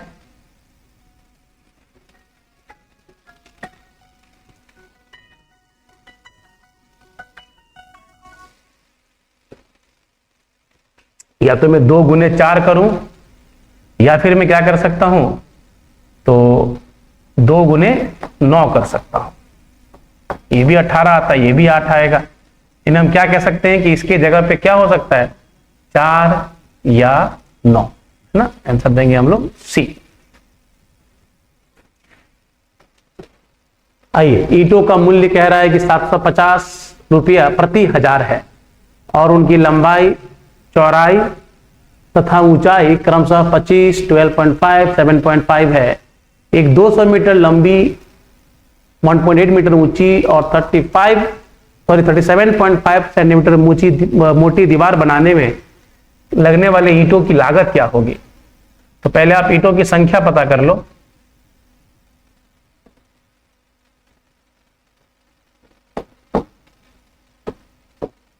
ईंटों की संख्या बराबर, तो दीवार की आयतन निकालेंगे आप, तो 200 को सेंटीमीटर में बदल दीजिए, बढ़िया रहेगा, गुने 1.8, इसको भी बदल दीजिए सेंटीमीटर में, गुने 37.5, ये LBH आ गया आपका ऊपर आयतन, और प्रत्येक ईंट का आयतन क्या है, देखिए 25 इंटू 12.5 और इंटू 7.5। ठीक है, तो जैसा कि आप जानते हो कि इस पॉइंट से आप ये पॉइंट हटा दीजिए, इस पॉइंट से ये पॉइंट हटा दीजिए, और अब आप देखिए कि 75 से ये कट रहा है कितनी बार में, तो 5 बार में, है कि नहीं। फिर आप देखोगे कि ये 5 से ये भी कट रहा है आपका 25 बार में, है कि नहीं। फिर आप चेक करो कि 25 से ये जा रहा है 4 बार में, 25 से ये भी जा रहा है 4 बार में। फाइनली कितना बच रहा है देखा जाए कि 18 चौका 72 और 200 इधर आ रहा था और गुना 18 चौका 72 और चौका 4 दूने 8 और 4 सत्ते 28। फिर दुगुना कर दिया जाए, 2 अठे 16, 2 अठे 16 1 17, 2 दूना 4 1 5। अब इतने ईंटों की आवश्यकता है और प्रति 1000 का कीमत आपको दिया हुआ है 750। ठीक है, तो हम क्या कर लें अब, देयरफॉर ईंटों की लागत निकाल दीजिए, लागत। तो आप क्या करोगे, 57600 में पहले 1000 से भाग दे दोगे और फिर उसमें उसका जो रेट है जो 750 दिया गया है उससे उसमें गुना कर दिया जाए। ये आप 750 बटा 1000 एक ईंट का कीमत हो जाएगा और फिर आपको उतनी कीमत मिल जाएगा। 3 जीरो से आपका 3 जीरो कट गया। अब आपको गुना कर लेना है, तो आप चाहो तो पहले त्रिगुना करके 25 से गुना कर लो या डायरेक्ट गुना कर सकते हो, डायरेक्ट गुना कर लिया जाए। 576 और इंटू 75, 6 पच्चे 30, 5 सत्ते 35, 3 38, 5 पच्चे 25 और 3 28, 7 छक्के 42 का 2, 7 सत्ते 49, 4 53 का 3, 7 पच्चे 35 और 5 40, 0 8 2 10, 8 3 11 1 12, 2 1 3 और 4 3, तो 43,200 ये आपका इसका फाइनल आंसर हो जाएगा। चलिए अगला सवाल कह रहा है इसका लॉसो और मॉसो क्या होगा। तो ये एक फैक्टोरियल का कंसेप्ट है ना, तो आपको ये पता होना चाहिए कि ऐसे सवाल में केवल क्या देखिएगा, लॉसो का मतलब सबसे बड़ा वाला जो है वो, तो इसमें सबसे बड़ा वाला फैक्टोरियल कौन है, 25 है, तो आपका एलसीएम जो होगा वो फैक्टोरियल 25 सबसे बड़ा वाला। ठीक है, सबसे बड़ा फैक्टोरियल, जितने भी फैक्टोरियल होंगे उसमें सबसे बड़ा लेना है, सबसे बड़ा ही एलसीएम है। और सबसे छोटा ले लीजिए आप, कौन है, फैक्टोरियल 15, ये क्या हो जाएगा आपका सबसे छोटा वाला जो दिखेगा उनमें सबसे छोटा वाला, वही आपका एचसीएफ हो जाएगा। ठीक है, इन क्या कहेंगे 25 और 15, पहले एलसीएम है तब एचसीएफ।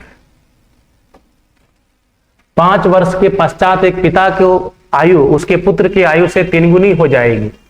5 वर्ष के पश्चात प्लस 5 ईयर यदि हम लोग करते हैं तो फादर की आयु जो होती है उसके सन की आयु की 3 गुनी हो जाएगी।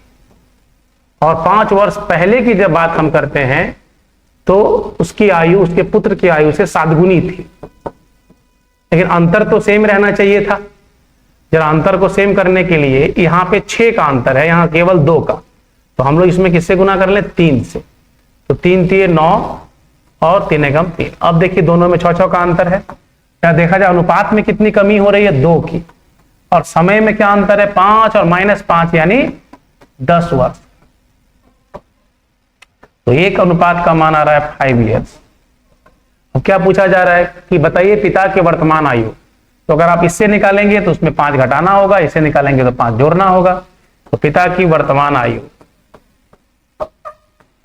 पिता की वर्तमान आयु 7 पचे 35 प्लस 5 40 वर्ष। ठीक है, यहां तक सबको समझ आ रहा है। चलिए अगले सवाल की तरफ। यदि किसी कारखाने में एक व्यक्ति द्वारा किए गए उत्पादन का 33.1/3%, तो तो ये जो परसेंटेज है फ्रैक्शन का, इसका वैल्यू होता है 1/3 और 50% का वैल्यू होता है कितना 1/2। तो हम क्या कह सकते हैं कि उत्पादन किए गए पहले व्यक्ति द्वारा किए गए उत्पादन का 1/3 दूसरे व्यक्ति के आधे के बराबर, यानी दोनों व्यक्तियों का जो उत्पादन का अनुपात है प्रतिदिन वो क्या है, तो कहेंगे आपकी 3:2 है। अब सवाल है कि अगर दूसरा व्यक्ति प्रतिदिन 1500 पेज बनाता है तो बताइए कि पहला व्यक्ति कितना पेज बनाएगा। दूसरा व्यक्ति मतलब ये आपको, चूंकि 2 अनुपात जो है उसका मान आपको दिया हुआ है 1500, तो एक क्या होगा, एक होगा 7.5, इसीलिए 3 क्या होगा, 3 हो जाएगा आपका 2250। यानी आप क्या कहोगे कि दूसरा व्यक्ति कितना बनाएगा 2250 पेजें बनाएगा। बस काफी इजी है। इसमें आइए, एक पेड़ हर वर्ष अपनी ऊंचाई का 1/8 के बराबर बढ़ जाती है। यदि आज उसकी ऊंचाई 64 है तो 2 वर्षों के बाद क्या होगी, 1 साल के बाद 9/8 हो जाएगा, एक बार और बढ़ेगा तो फिर से 9/8 हो जाएगा। तो 2 वर्ष बाद उसकी ऊंचाई,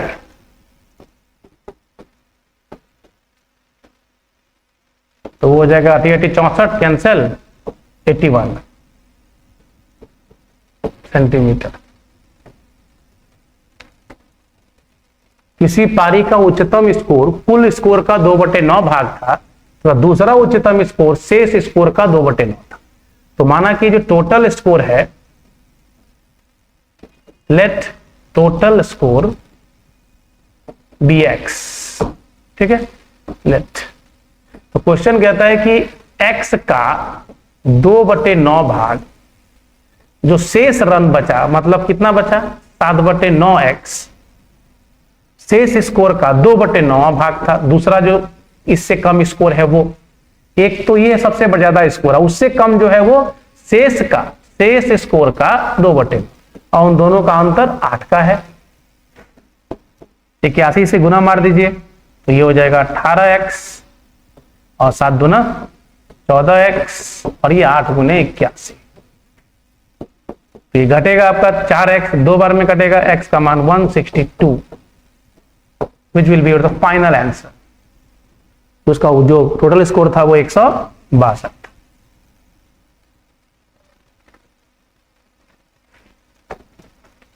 अब ये है बेहतरीन क्वेश्चन है एक, ये है ना, काफी बढ़िया क्वेश्चन है, मजेदार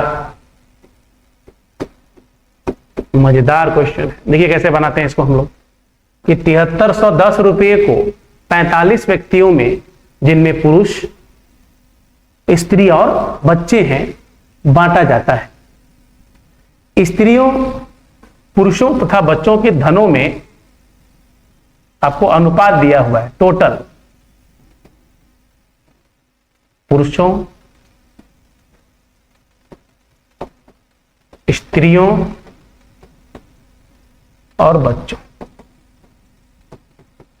के बीच जो धन बढ़ता है, टोटल धन, वो किस अनुपात में बढ़ रहा है, तो 12:15:16 ये दिया गया है। और आपसे बता दिया गया है कि प्रत्येक पुरुष और स्त्री को मिलने वाला, ये तो कुल धन का है, ये कुल का है, और ये प्रत्येक को मिलने वाला है। प्रत्येक को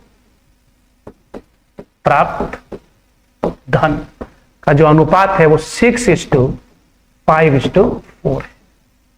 और तब पूछा जा रहा है कि बताइए प्रत्येक पुरुष को कितना धन मिलेगा। अब यहां समझना है सबसे पहले कि हम इन दोनों की मदद से क्या कर सकते हैं कि इसको कुल धन 12:15:16 है और प्रत्येक को मिलने वाला 6, 5 और 4 है। तो हम इन दोनों की मदद से पुरुषों, महिलाओं और बच्चों की संख्या का अनुपात निकाल सकते हैं। कैसे, तो इस कुल में इससे भाग दे दीजिए, तो 12/6, 15/5 और ये 16/4। इससे क्या मिल जाएगा, 2:3:4। ये उनके संख्याओं का अनुपात हो गया। और हमें पता है कि टोटल मिलाए कितने लोग हैं, 45। तो आप निकालिए, 4 3 7 2 9 और 9 जो है वो 45 के बराबर है। तो एक अनुपात का मान 5 आ रहा है। यानी कि कितने पुरुष हो गए 10, महिलाएं 15 और बच्चे कितने 20। ये काम आपको पहले करने। अब आपको पता है कि कुल मिला के ये तो दिया गया है प्रत्येक पुरुष कितना धन मिलेगा, तो कुल मिला के पुरुषों को कितना मिलता है अनुपात में 12, और कुल पैसा है कितना 7310। तो आप इन तीनों को जोड़ो पहले, तो 12 + 15 27 + 16 हो जाएगा 43। तो ये 43 जो है वही इक्विवेलेंट टू आपका 7310 है कि नहीं। 43 ही इसके बराबर है। आपको एक अनुपात का मान निकालना है। अब जब 43 से उसको डिवाइड किया जाएगा तो कितना आएगा, देखिए आपका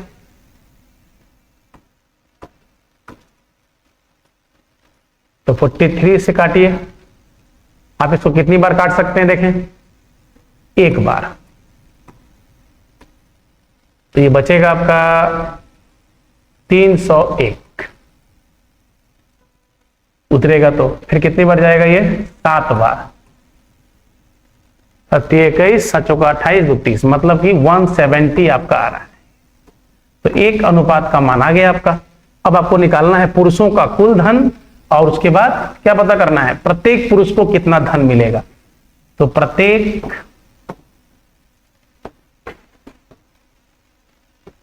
पुरुष को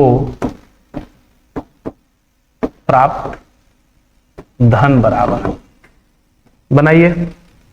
तो प्रत्येक पुरुष को मिलेगा आपका कि 112 गुने 170, तो पुरुषों का टोटल धन हो गया, और प्रत्येक पुरुष को मिलने वाला धन तो बटा कितने पुरुष हैं 10, तो भाग दे दिया जाए। तो 1284 का 4 और एकम 12 8 4, यानी 204 रुपया है ना।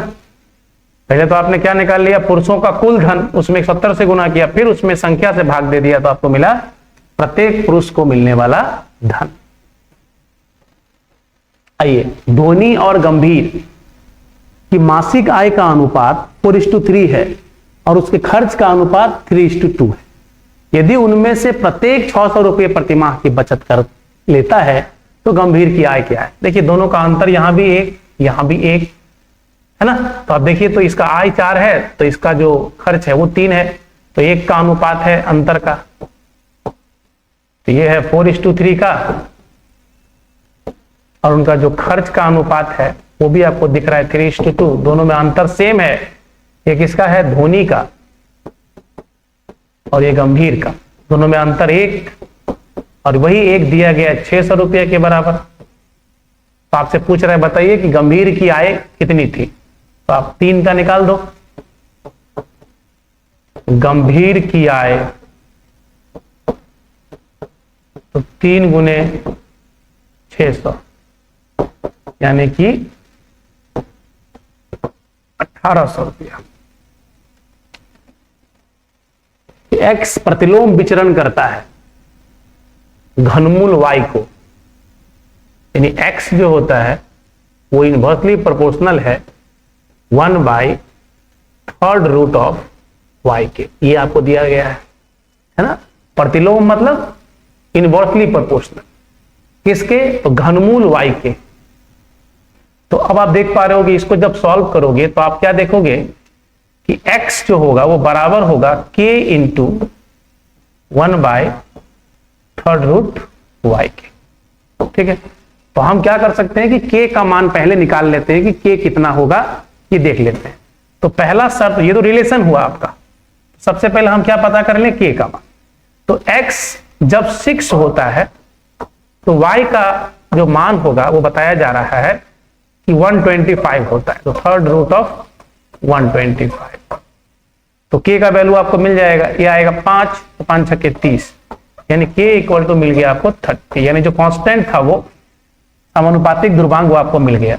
यानी ये रिलेशन अब क्या बन गया कि x बराबर 30 डिवाइडेड बाय या 30 इंटू 1/3 y, ये आपको रिलेशन मिल गया।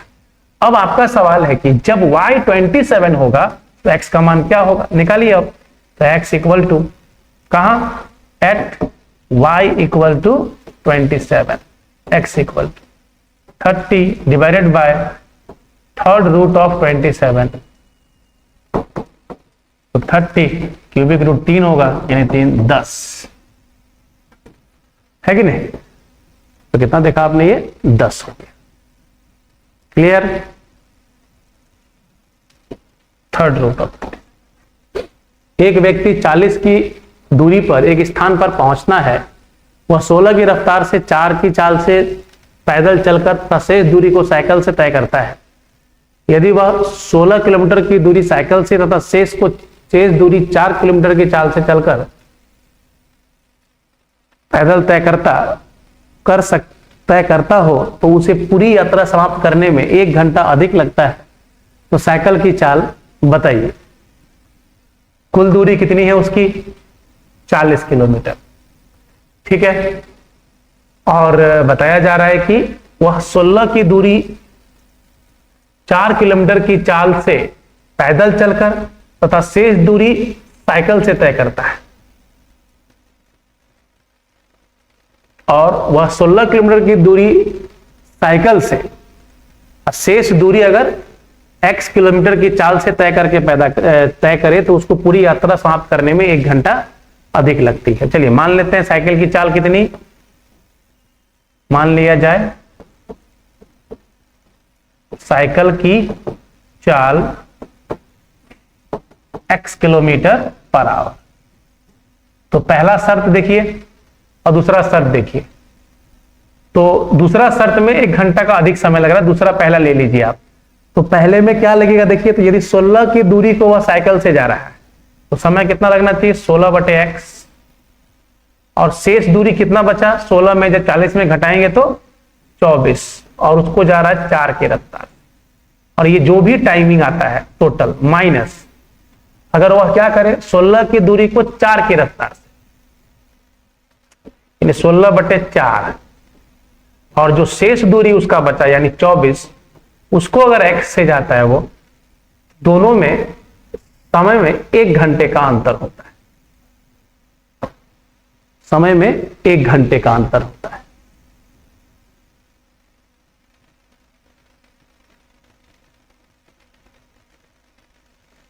सोलह की दूरी साइकिल से और शेष दूरी अगर 4 की चाल से जाके तय करे तो उसको पूरी यात्रा समाप्त करने में बिल्कुल 1 घंटा का अधिक समय लगता है। चलिए सॉल्व किया जाए। तो 16/x और वहां 24/x है।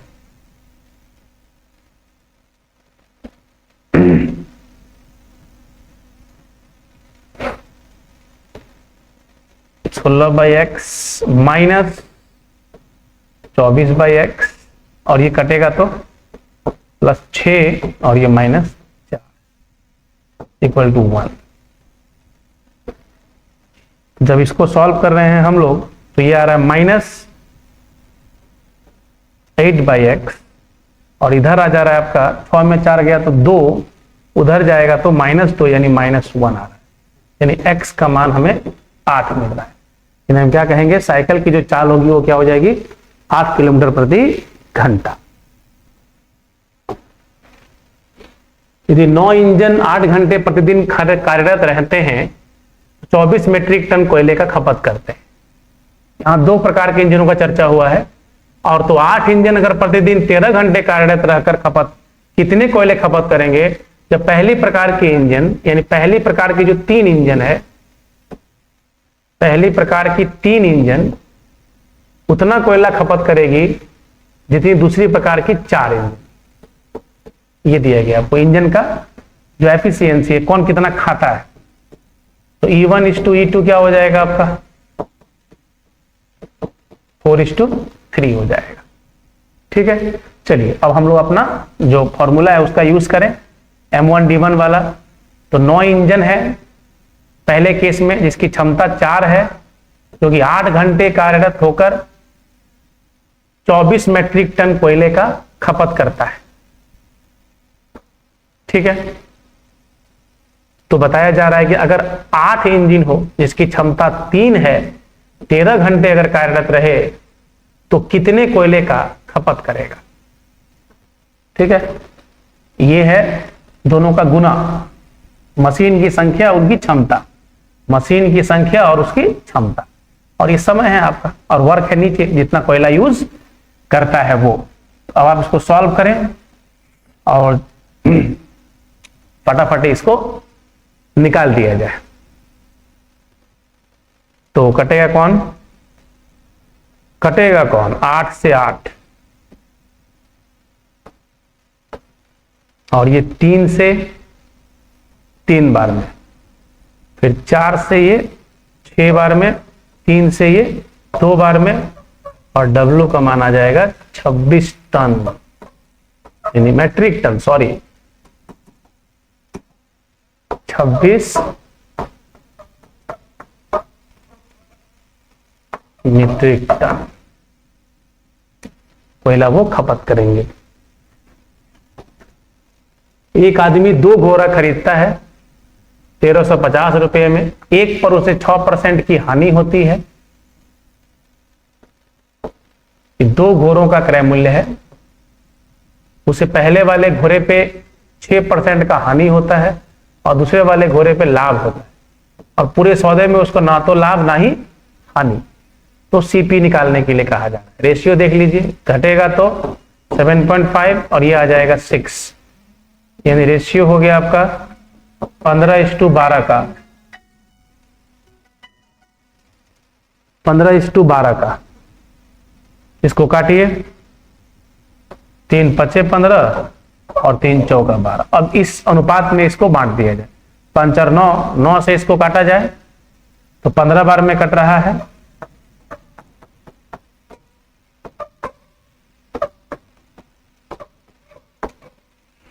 तो जरा वैल्यू सब निकाल लीजिए कितना कितना।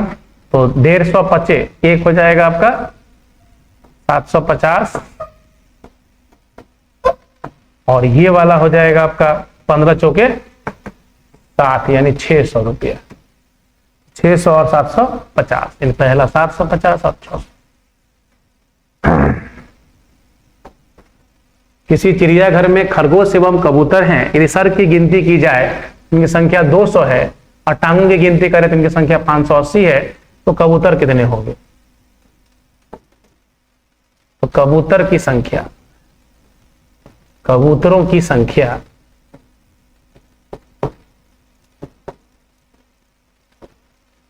बराबर, तो आपको ये देखना है कि कितनी कम है टांगे। तो अगर मान लीजिए कि सभी के सभी क्या होते, खरगोश होते, तो कुल कितने टांग होने चाहिए थे? 200 × 4, लेकिन टांगे हैं कितनी? केवल 580। इतने कम है क्योंकि उतने कितने पैर वाले होंगे? 2 पैर वाले होंगे। तो घटाएंगे, 800 में से घटेगा 580 तो 220, और बटा में 2 यानी 110, और 90 क्या होंगे आपके? खरगोश होंगे, है ना। 90 खरगोश और 110 क्या होगा आपका? कबूतर। खरगोशों की संख्या पूछी जाए, खरगोशों की संख्या इससे भी निकाल सकते हैं, डायरेक्ट कहते हैं आप 580 और ये 200, सब अगर 2 पैर वाले होते तो, और बताइए यानी 90। देख लो गुना करके, 90 चौका 360 और प्लस 220, इस तरह से आप कोई भी निकाल सकते हो। 100 तक के सभी विषम संख्याओं का औसत क्या होगा? ध्यान रखिएगा, यहाँ 100 तक कहा है, तक मतलब केवल 50 विषम संख्याएं होंगी, तो आंसर क्या होगा? 50। और ऐसे निकालना चाहो तो फॉर्मूला तो है सीधा, और निकालना चाहेंगे तो पहले विषम संख्या 1 और अंतिम संख्या 99 और बटा में 2, कितना आएगा? 50। प्रथम प्लस अंतिम बटा 2। एक क्रिकेट के खिलाड़ी का 64 इनिंग का औसत 62 रन है, उसका अधिकतम स्कोर उसके न्यूनतम स्कोर से 180 रन ज्यादा है।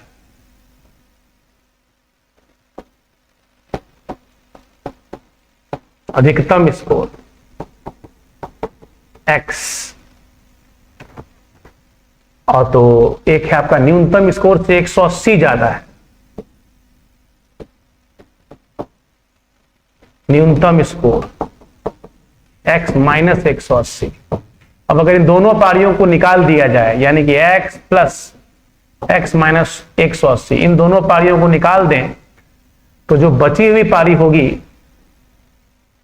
टोटल पारी है 64 × 62, माइनस जब दोनों को निकाल देंगे तो केवल 62 पारी बचेगी और औसत जो है वो 60 हो जाए। तो आप देखिए जरा सा, ये होगा 2x माइनस 180, इसमें से 62 कॉमन कर देते हैं। अगर 62 कॉमन होता है तो बचता है 4 दूने 8 छके 24। जब आप 2x देखते हैं, जब दोनों को जोड़िएगा तो आ जाएगा आपका 8 4 12, 2 1 3 1 4। तो अब जब आप इसको x का मान निकालेंगे तो आएगा 214। और आपसे वही पूछा गया है कि उस खिलाड़ी का अधिकतम स्कोर क्या होगा, क्या बताओगे? 214। ए कार्य को 12 दिनों में कर सकता है, बी ए की तुलना में 60% अधिक सक्षम है। ये अगर 100 कार्य करता है तो ये 160 कर सकता है। रेशियो 5:8 का है। तो अगर ए किसी कार्य को 12 दिनों में, यानी कि कुल काम 12 पचे 60, तो बताइए दोनों मिल करके काम करेंगे तो कितने में करेंगे? तो बटा 13। तो काफी बेसिक क्वेश्चंस हैं। तो 60/13 दिन। अब यह है कि एक व्यापारी ने 2 बैंकों से 4500 का ऋण लिया। एक ऋण के लिए 9% ब्याज दिया और दूसरे के लिए 16% ब्याज दिया, और पूरे वर्ष का कुल ब्याज जो है वो 5548 निकला। तो प्रत्येक दर पर लिए गए धन की मान, अब देखिएगा किसको जोड़ करके कितना आता है? 45। तो ये तो बहुत ज्यादा है, कभी नहीं हो सकता है। ये भी जोड़ के 36 12, ये ज्यादा हो जा रहा है आपका, ये भी नहीं होगा। ये भी बहुत ज्यादा है, ये भी नहीं होगा। इन दोनों को जोड़िए तो कितना आ रहा है आपका? 45,000 आ रहा है। तो केवल यही आंसर है, बस बनाने की आवश्यकता ही नहीं है। और यदि बनाना जाए तो किससे बनाइएगा? एलिगेशन लगा लीजिएगा कि 45,000 यहाँ टोटल है, तो एक बार वार्षिक ब्याज की दर कितनी है? 9% है। तो 9% अगर ब्याज होगा दर, और दूसरे केस में 16%, तो कितना ब्याज होगा? तो 9 5 गुण 1 0, 9 5 45 का 5, 5 का 36 और 4 40। और यदि 16% होगा तो 1 0, उसके बाद 16 5 80 का 1 0, और 16 चौका 64 और 8 72। और हो कितना रहा है यहाँ पे ब्याज? 5 5 4 8। अभी आप अंतुर कर देंगे तो 10 में से 8 गया तो 2, 9 में 4 गया तो 5, 11 है, 11 मतलब 1, तो 11 में 5 गया तो 6, ये 6 में 5 गया तो 1। इधर से घटाएंगे, ये 8, 14 में 5 गया तो 9 है, ये 4 और 1। अभी किससे काट रहा है? देखिए, अगर 2 से काटते हैं तो 2 8 गुण 2 से ही काटेगा। 6 5 11, 11 और 3 14, 2 8 16। तो कुछ जोड़ने पे कुछ अच्छा सा दिख रहा है वैल्यू। देखिए जोड़ के कितना आ रहा है?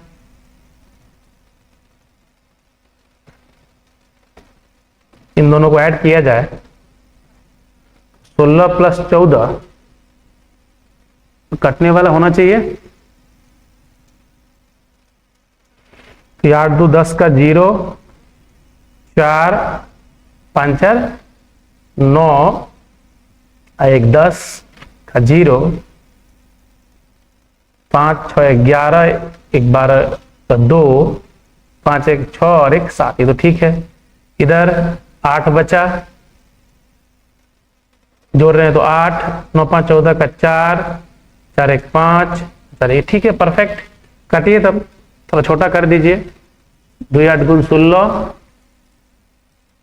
2 दूने 4, 2 छक्के 12 और 2 7 14, फिर 2 छक्के 2 7 14, 2 चौके 8, 2 9 18। अब देखिए किससे कट रहा है। और नहीं कट रहा है तो बांटिए। देखा जाए किससे कटता है। तो हम लोग देख रहे हैं यहाँ पे 826 और 749। देखिए तो ये किससे कटेगा? तो ये वाला 7 से कट रहा है ना। 7 एकम 7, 1 7 एकम 7 और 7 8 56 और ये 7107 है ना। अब ये किसी से नहीं कट रहा है आपका, तो अब हम लोग क्या करें, इन दोनों को ऐड करें। दोनों को ऐड करेंगे तो कितना आ रहा है, तो हम लोग देख पा रहे हैं कि ये 225 आ रहा है आपका।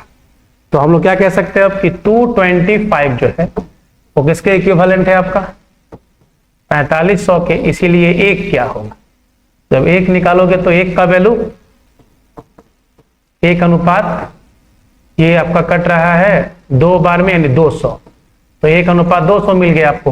तो आपको दोनों हिस्सा निकालना है, तो दोनों हिस्सा के लिए क्या करोगे, इन दोनों में 200 से गुना कर दो। तो इसमें 200 से गुना करोगे तो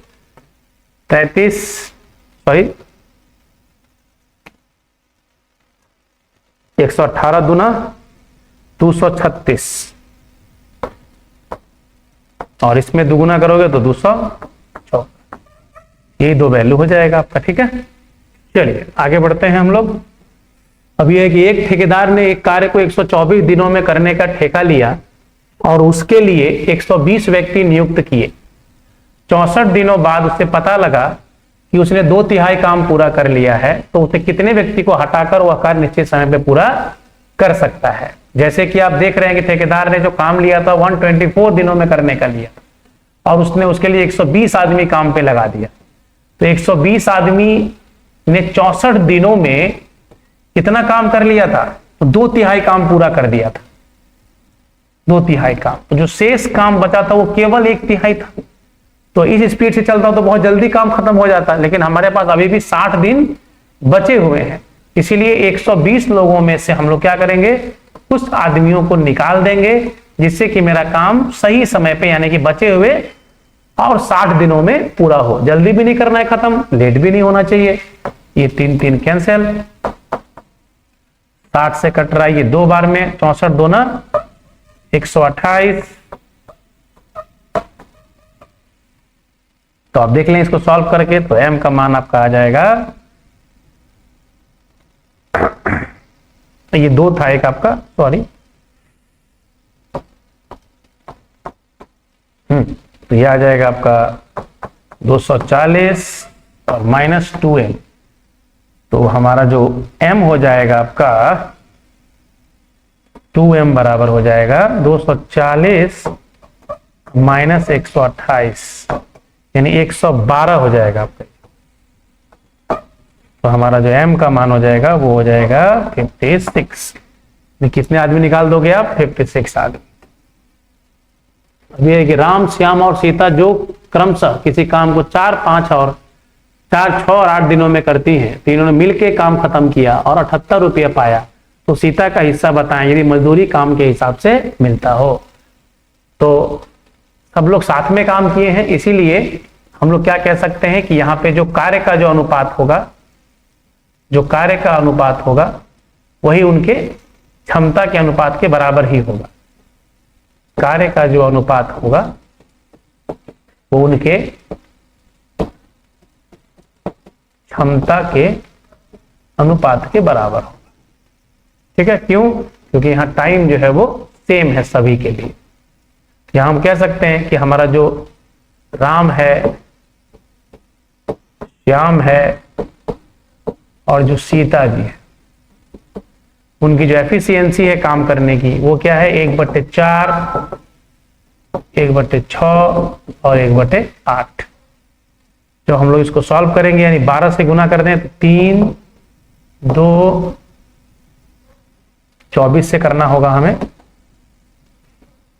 4 छक्के 24, 6 चौका 24, 8 3 24। तो यही उनके कार्य का भी अनुपात हो जाएगा और यही उनके मजदूरी का भी अनुपात हो जाएगा ना। मजदूरी भी इसी अनुपात में बटेगा। तो कुल मजदूरी 78 है, तो 4 10 3 13 है, वही आपका 78 के बराबर है, इसलिए एक अनुपात का मान 6 हो जाएगा। तो कह रहा है कि बताइए सीता का हिस्सा क्या हो, तो सीता जी का हिस्सा 3 छक्के सब में 6 से गुना करना है, 18 रुपया। एक कुत्ता बिल्ली का पीछा करना शुरू करता है, तो जितने समय में कुत्ता जो है 5 छलांग लगाता है, उतने ही समय में बिल्ली जो है वो 6 छलांग लगाती है, ठीक है, नंबर ऑफ छलांग समान समय। और जब दूरी की चर्चा की जाती है तो कुत्ता जितना दूरी 4 छलांग में, उतना ही दूरी बिल्ली 5 छलांग में। यहां दूरियों की बात हो रही है, जितना दूरी कुत्ता 4 छलांग में लगाता है उतना दूरी है 5 में। तो बताइए उनके चाल का अनुपात क्या होगा? तो चाल का अनुपात जो होता है समान समय में वो दूरी का होता है। तो आप क्या करोगे, इसको क्रॉस गुना कर दो ऐसे, कुत्ता का दूरी निकालने के लिए 5 से 5 में और बिल्ली के लिए 6 में। तो 5 पचे 25 और 6 चौके 24। तो क्या रेशियो हो जाएगा आपका 25 से 24 का। किसी काम को खत्म करने में बी की अपेक्षा ए को 10 दिन कम समय लगता है और अगर 7 काम करें तो 12 दिनों में काम पूरा होता है। तो इसके लिए आप लोग के दिमाग में एक स्टेबल चलता है कि मान लिया जाए किसका पूछा गया है, बी का, जो कि बी की अपेक्षा ये 10 दिन कम लगाता है। तो आप बी को ही मान लो कि माना कि बी x दिन में काम को खत्म करता है, तो ए कितने में करेगा, तो x माइनस 10। तो हम आराम से लिख सकते हैं कि 1/x प्लस 1/x माइनस 10 बराबर में 1/12। तो ऑप्शन में जाके देखिए आप कि b का तो x है, अगर 30 रख देते हैं x का वैल्यू आप बाय ऑप्शन, तो आप देखोगे कि ये समीकरण सेटिस्फाई हो जाता है, यानी कि 30 दिनों में काम समाप्त होगा। इस तरह से हमने मैथ का डिस्कशन कंप्लीट किया। ठीक है, धन्यवाद, जय हिंद, और सभी लोगों को गणतंत्र दिवस की ढेर सारी शुभकामनाएं। चलिए फिर से एक बार जय हिंद, जय भारत।